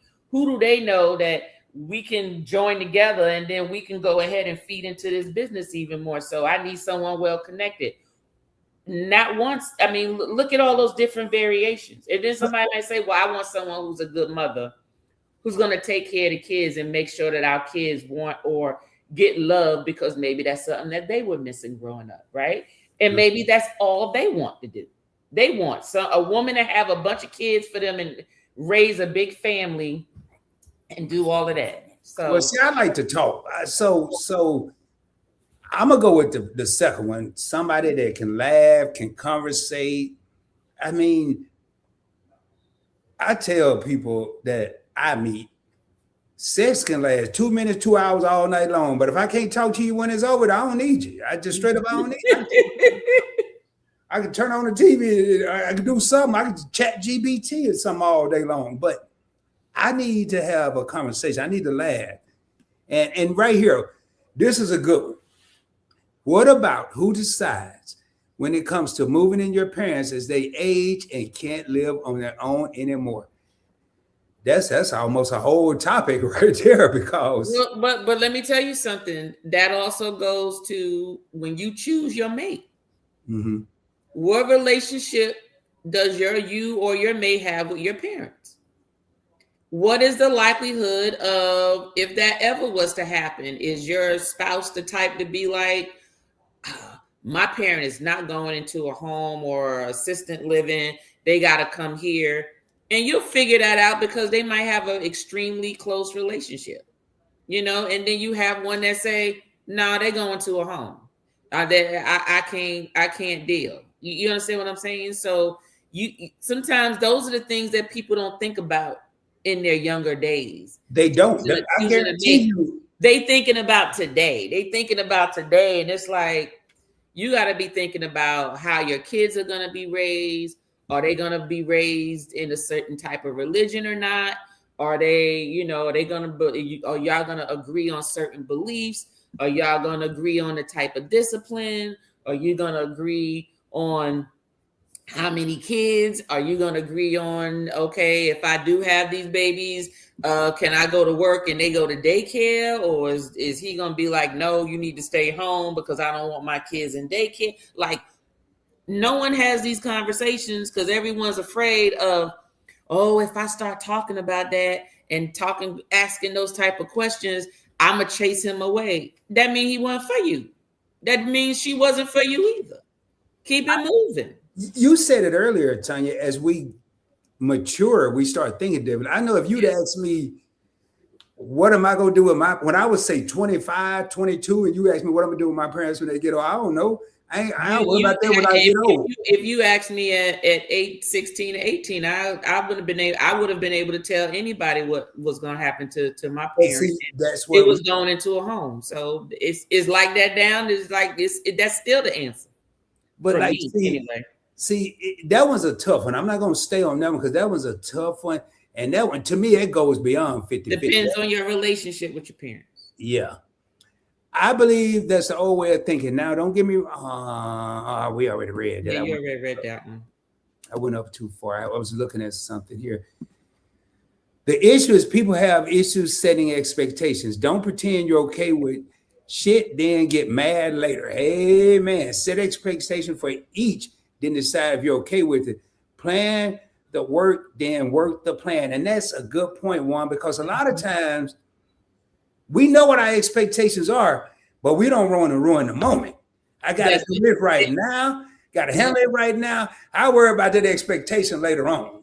And then it becomes someone you like, someone you may grow to love. And then y'all still hadn't discussed this expectation. Then there's a problem, and it's a little too late possibly. So great point. Cowboy says, if you want to say 50-50, and we discussed this already, Cowboy, but we're going to reheat it real quick. I probably let Tanya, because I need to run to the restroom real quick. If you want to say 50-50 is what she's doing around the house, and the man is working, paying all the bills, taking out the trash, mowing the yard, fixing stuff around the house, that means I'm doing more than 50. And in my opinion, I'm gonna tell you, we discussed that, but fixing stuff around the house, this is what we discussed earlier, Cowboy, mowing the yard, taking out the trash, paying all the bills. A lot of times what's going on inside the house and everything that's inside the house, none of that's calculated in this comment. And I think that's how it was discussed earlier, like the cooking, the cleaning, the children, the other stuff, the housekeeping and all that. So well, you know, like I said before, give me 1 second, Tanya. Mm-hmm. All right. Lord have mercy. He done. No, I ain't mean to do that. I ain't mean to do that. I just got to run to the restroom. Lord have mercy. y'all see this the AARP? This the first time, man. This the AARP live and direct show. I've been the AARP version. It's gonna be a flood. You keep talking. You know, you're gonna need to wear a pull-up rod. How about that? A pull-up. It has not even been 2 hours, Rod. We're about to get off of here. It's been 1 hour and 45 minutes. We're about to get up off of this live. But you could have held it in for another 10 minutes. Sorry, y'all. But anyway, while he is out, y'all, I'm going to share this one last final video. And basically, oh shoot, I forgot to download it. This video is basically just about how the thinking of a person of why they probably would want to go 50-50, like they prefer to go 50-50. But what it really means, you know, what it really means. And it all comes down to how you grew up. So hold on a second. Let me pull it up. I'm sorry about that. No, you're good. I'm queuing up the video. I'm queuing up my last video. All right, let me hold on 1 second. I hate this thing because when this thing comes up, when I put it on the other screen, it hides the button that I need to push play. All right, now let me share my screen. All right, let me share my screen. As a woman, you're still basically wanting to go 50-50. Why is that? I think part of that is because it's ingrained in us to not need someone. It's also ingrained in us to be independent. It's ingrained in us to be self-sufficient on every level and to always prove a point of I'm not trying to use you. So I'm always trying to show up too, but that's because we're constantly told if somebody's constantly giving to us, you're gonna come across you a gold digger. You asking to pay for dinner right now? She a gold digger. She ain't using my money. It's dinner. It's $55.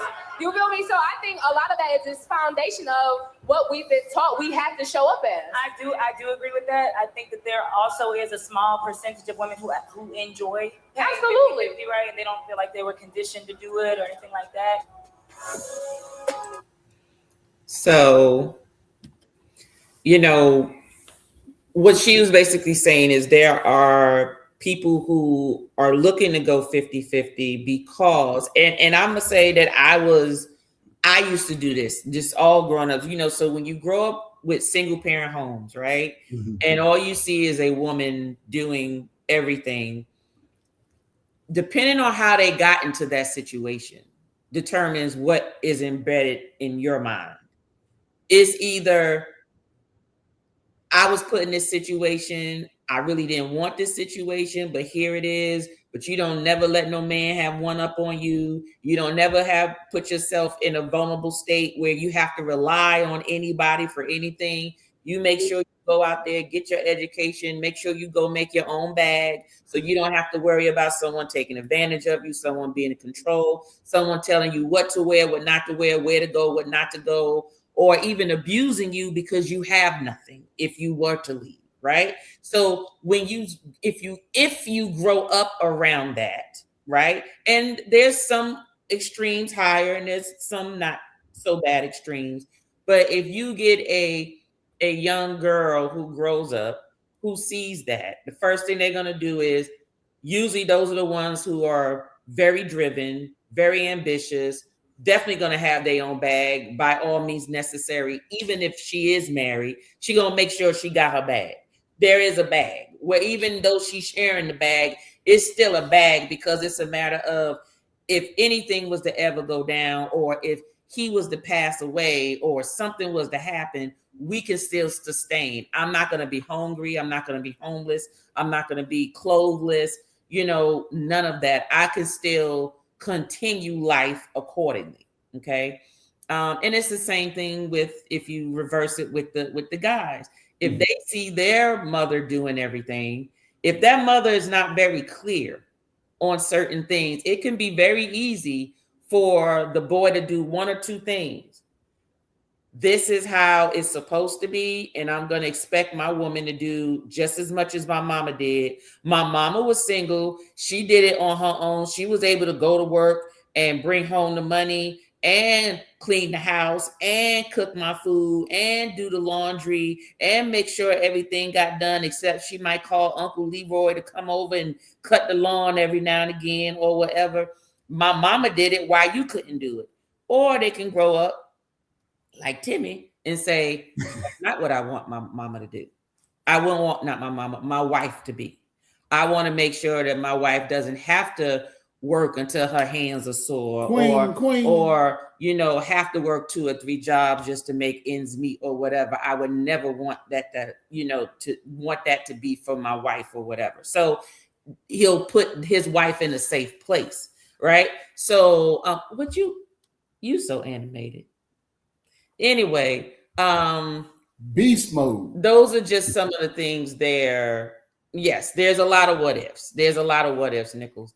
But a child can go either way, but there has to be some education from the parent, so the child doesn't think like, this is what I saw, so this must be what it is.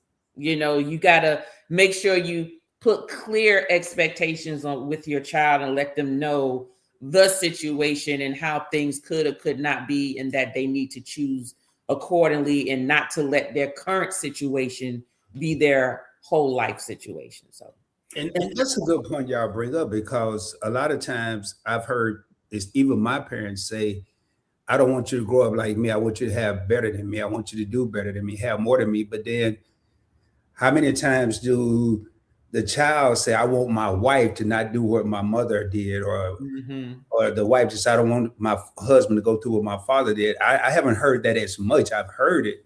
And it goes back, I went out to lunch not long ago, and the individual wanted to pay for their lunch because they decided to change the menu item to some more expensive. I'm like, first of all, I'm never going to go to lunch, dinner, or anywhere where I can't afford whatever's on the menu.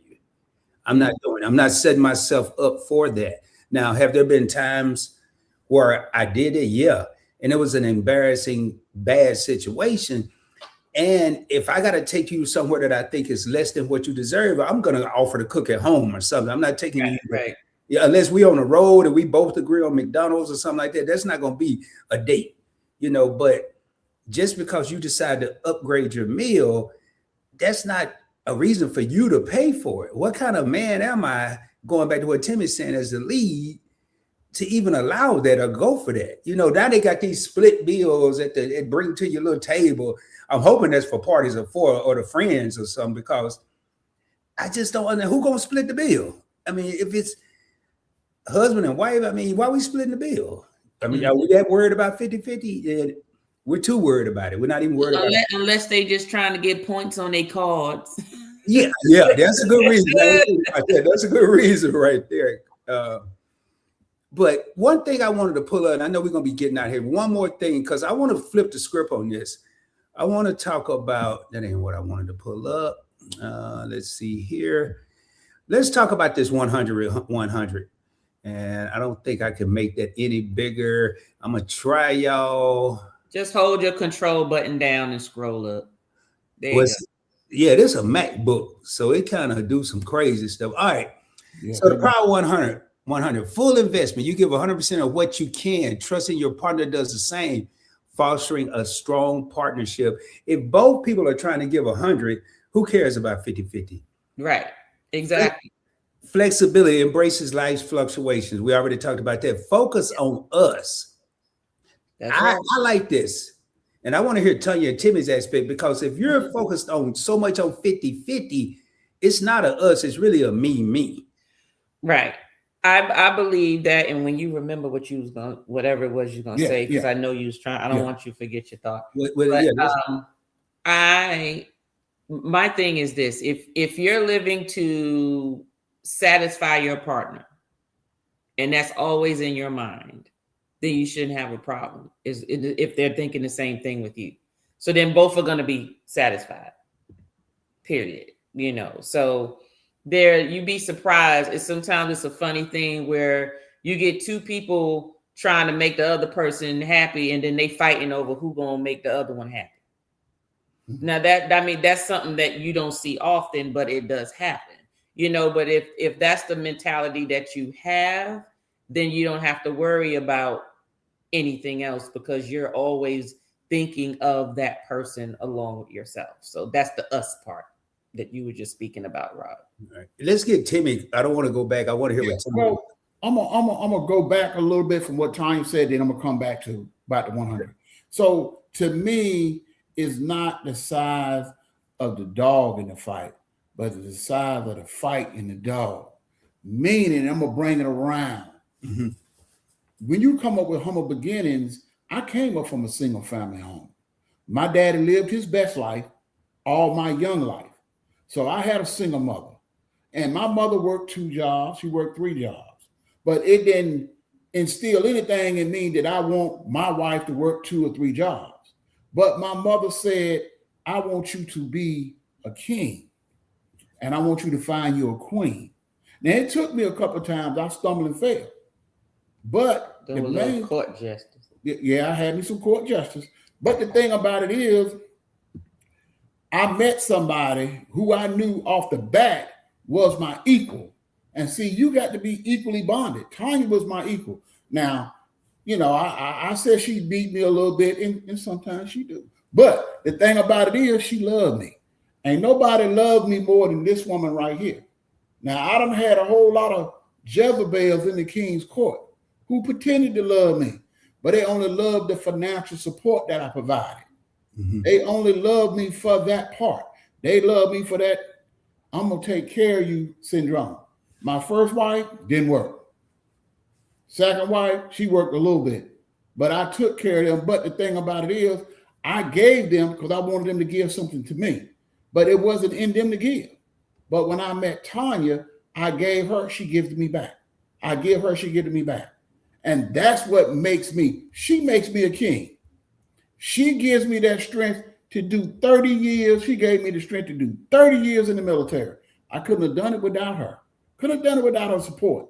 That's why I said, I'm going to always go 100. Because 50-50 don't look like nothing to me, but me trying to make sure that my queen and my future king and my future queens look good, live good, and they can be able to live their best life.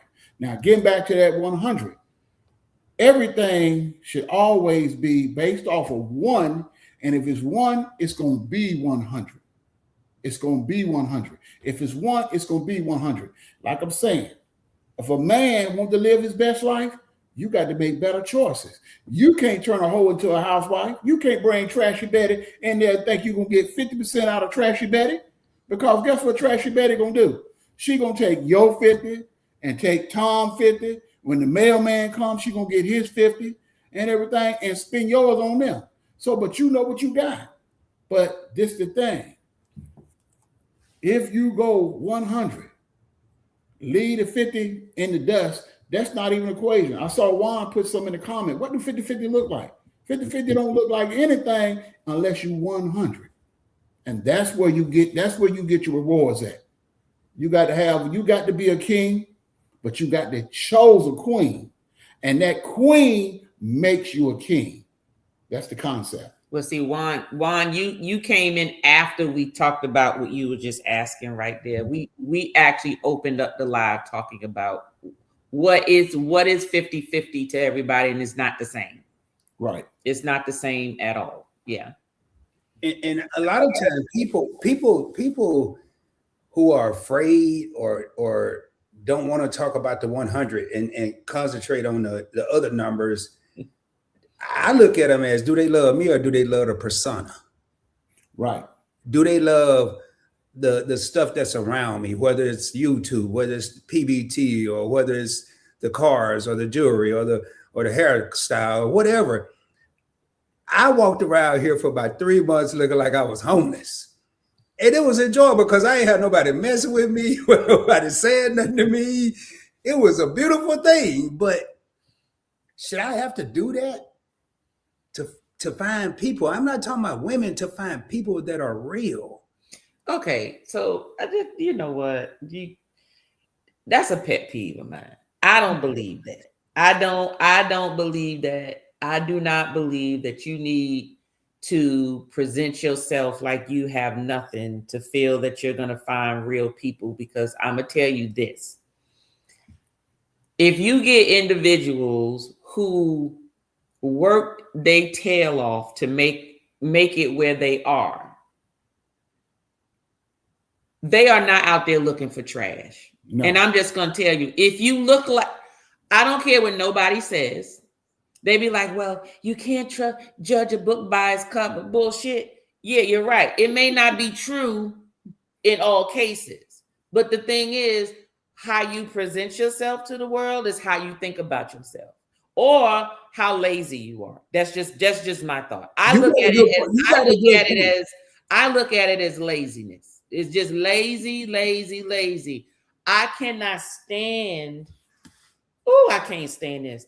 And y'all already know how I feel about the bonnets and stuff out in the open. I'm not talking about you got your bonnet on your head because you going to the hairdresser and you had to run in the beauty supply store. No, I'm talking about you got a whole outfit on to match your bonnet and some freaking slippers because this is your outfit for the day. You, Pookie, and Ray Ray is just walking down the street, chilling. You're at the airport. Yeah, I'm sorry. I was just raised that when you leave the house, you're supposed to look like you left the house. No one's saying you got to be dolled up, makeup, and all this type of stuff. But you know what? Slick your hair back if it's short. You know, put a cap on your head. Right. You know, put your hair back in the ponytail. Put on a sweatsuit. It could even have holes in your sweatsuit. It look like Jeezy clothes. Whatever the case is. I always believe that it's a grooming thing. So no, if you walk around looking homeless, you're gonna miss out on some people because they not trying to get with somebody that look like they need help. If you carry yourself like trash, you're gonna attract trash. And you bring up a good point, Tanya, because I like what you said. It depends on how you feeling. That's a good point. Or laziness. Right. At the time, I didn't feel like being bothered. So I kind of, I just didn't want to be bothered. I was doing some self-reflecting. I didn't want to be bothered, distracted, period. Now, where was I going when I did this? I wasn't at the club or at the prom. You know what I mean? I'm going to the gas station where I could look like that. You bring up a good point. You look like trash, you're going to attract trash. But in 2026, you can look like steam chitlins. You can be clean as I don't know what and still attract trash. Yes, you can. Yes, you can. But you see, that's the thing. But at least you get an opportunity, for somebody to figure out that you trash. That's all I'm saying. I ain't want nobody to figure it out. I'm just saying. Like, let me tell you something. I would sort my men like how you sort stuff when you going shopping in Amazon. You know how, or when y'all and we only got 6 more minutes, Rod. Okay. When you sort for clothes, is so I'm shopping for a dress, and it must be a red dress. You don't know what type of red dress. You don't know whether it's long, short, flowy, asymmetrical, see-through, solid, midi, A-line, whatever. Those are all the variations, but it's a red dress. And I would shop for my men that way. you had to be employed with benefits and look nice. You ain't even gotta be super fine, but I don't want you ugly either. I gotta want to be able to walk around with you. Okay. And I don't want to be holding my eyes closed while we having relations. So you got to be decent to walk around with and look at. But everything outside of that, you figure out by talking to people. But I don't care what nobody say.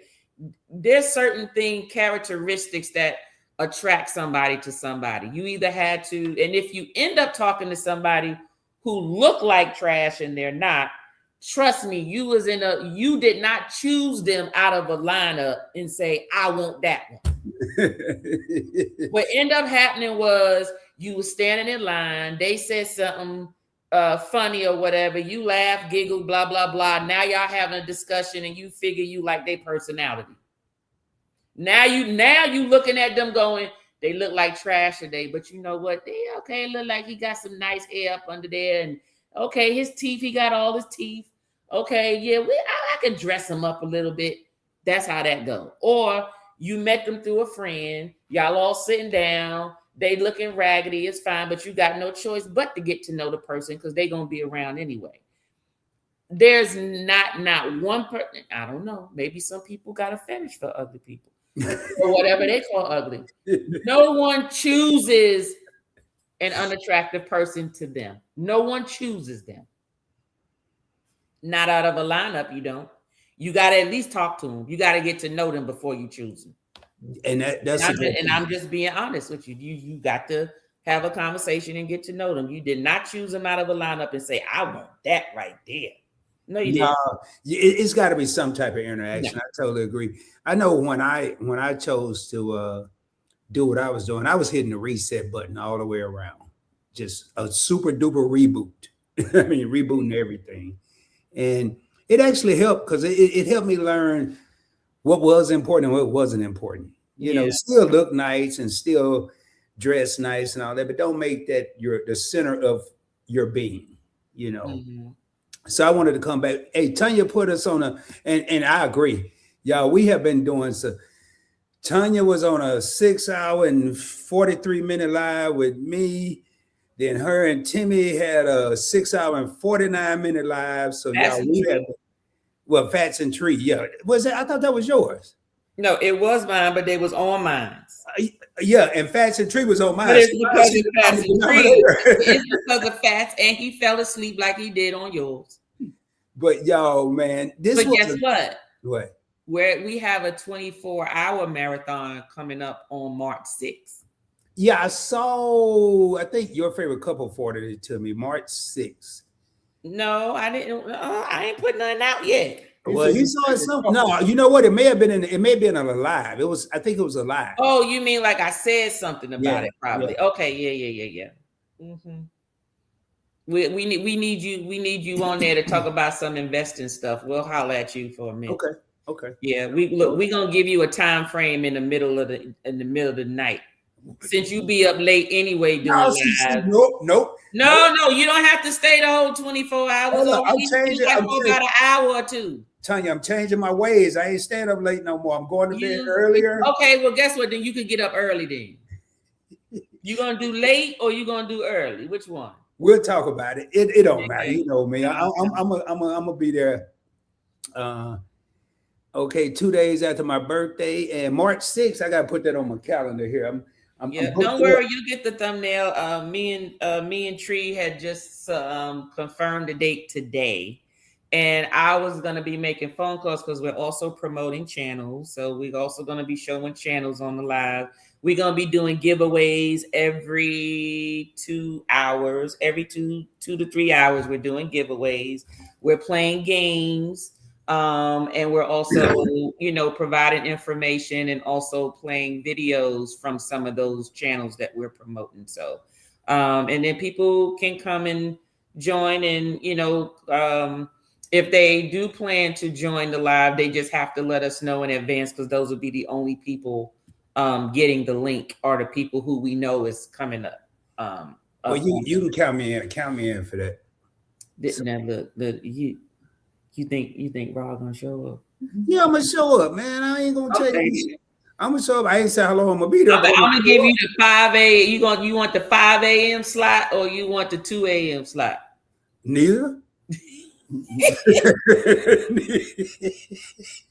5 a.m. to what time? No, I ain't getting up. No. We're not keeping everybody up there the whole entire time. Now there's some people that can come and hang with us until they can't no more and then drop off. That's fine, but we will have an itinerary basically. It won't be joking like the last. It'll be okay, good.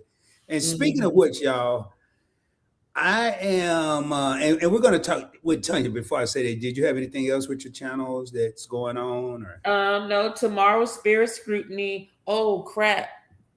I forgot to record it. Oh, we're gonna have to do that right after this live. Tomorrow's recording. I only need you for 15 minutes. We tasted some. No, tomorrow Tuesday.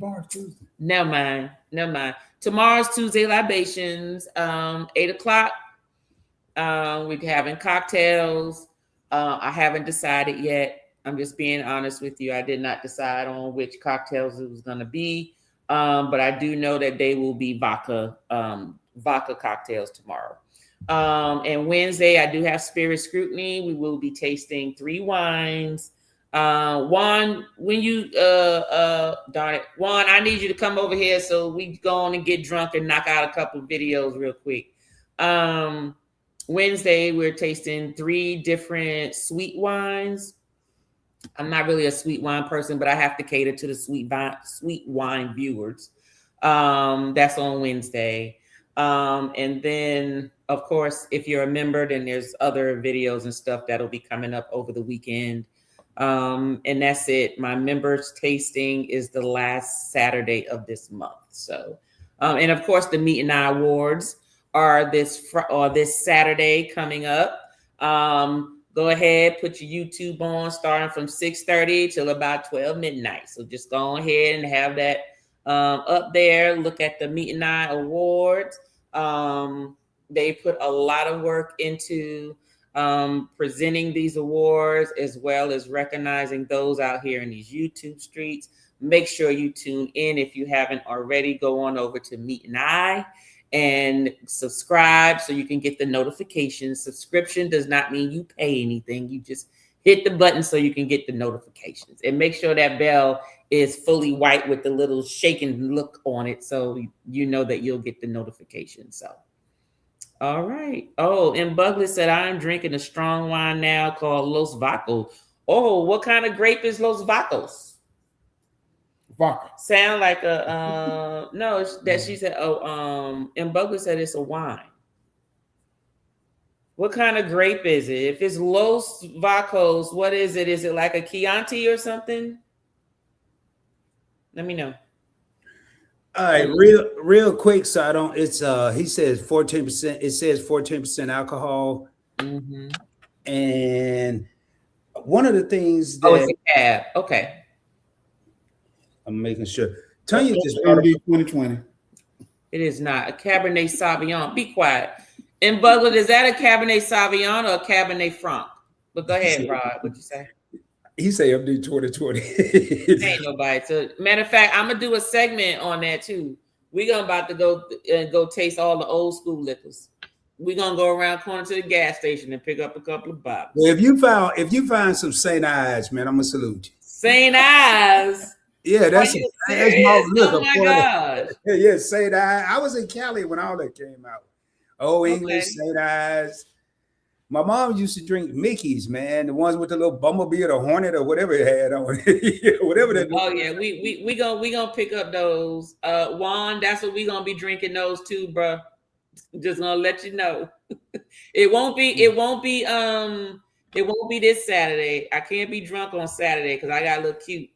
Going to the Mecca for the Meet and I Awards, but we're gonna do it sometime the following week.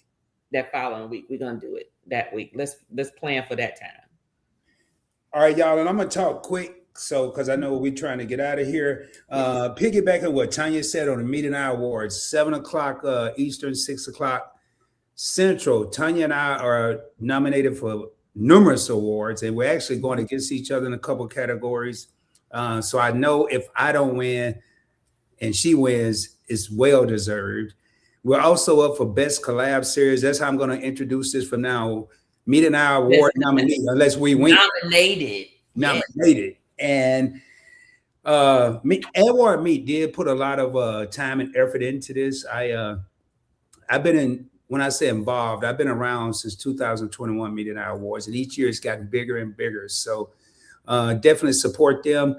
Speaking of supporting, I did an interview last Friday with House of X. I said some stuff I've never said in an interview or in any of my lives. I try to do that when people interview me. Also, a lot of boulders in there. I dropped a lot of nuggets in there. And I'm going to be putting together a team. And you're going to have to probably DM me. If you want to be part of a PBE team, and I ain't talking about doing nothing crazy, it's going to be something legitimate, then just DM me and I'll give you the details. I do not want to talk about it on here.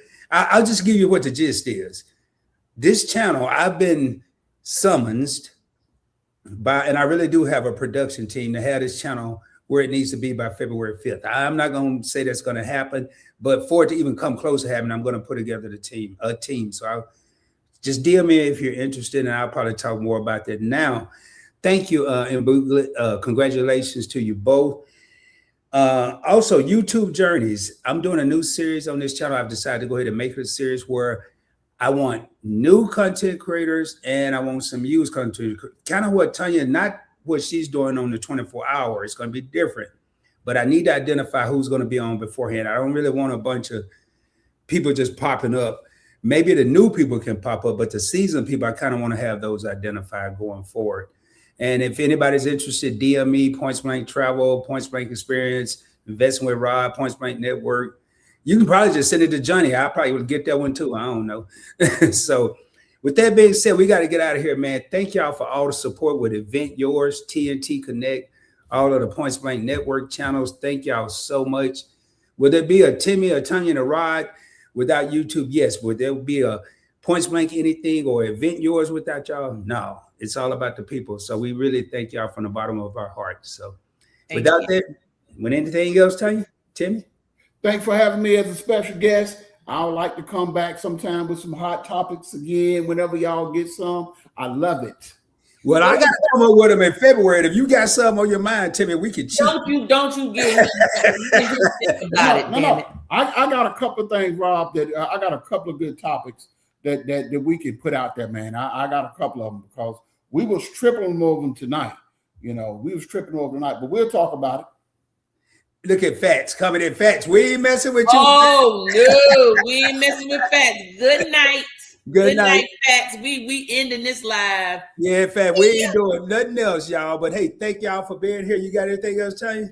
Nope, that is it. Thank you all for being here. Anybody that Rod missed in the comments, you know he don't read the comments like I read the comments. Hey Tish, hey Juan, Lisa J Stocks, M Buglet. I pulled all them up. Oh no, you ain't pull everybody. House of X, Cowboy, Nickel, about that wallet. Let me see who else. Who you missed? DT Cruiser, full of I've been saying Big Murph, DT Cruiser, Edna. Okay, YOLO. Okay. If y'all want to see Tanya smoke on the comments, go back to her live Saturday. Boy, she was killing it. She was just as far behind as I was. I was. So, hey, y'all, we come here, and like I said, the last thing I want to say, man, there's a lot going on in the world right now. We just want to have fun, discuss real world topics, but we are going to be fun. We're going to be animated. We just want to laugh. And sometimes we need to be a little serious. And this was one of those things that we had to be a little more serious than normal. Don't hold it against us. We're just being real. With that being said, we out of here, y'all. Peace, y'all. Let me pull up my little thing here and get us out of here. And with that being said, I think I'll just take us out right here, man. It ain't nothing else to do. I ain't playing no music or nothing. Much love, y'all. Peace. See ya. See ya.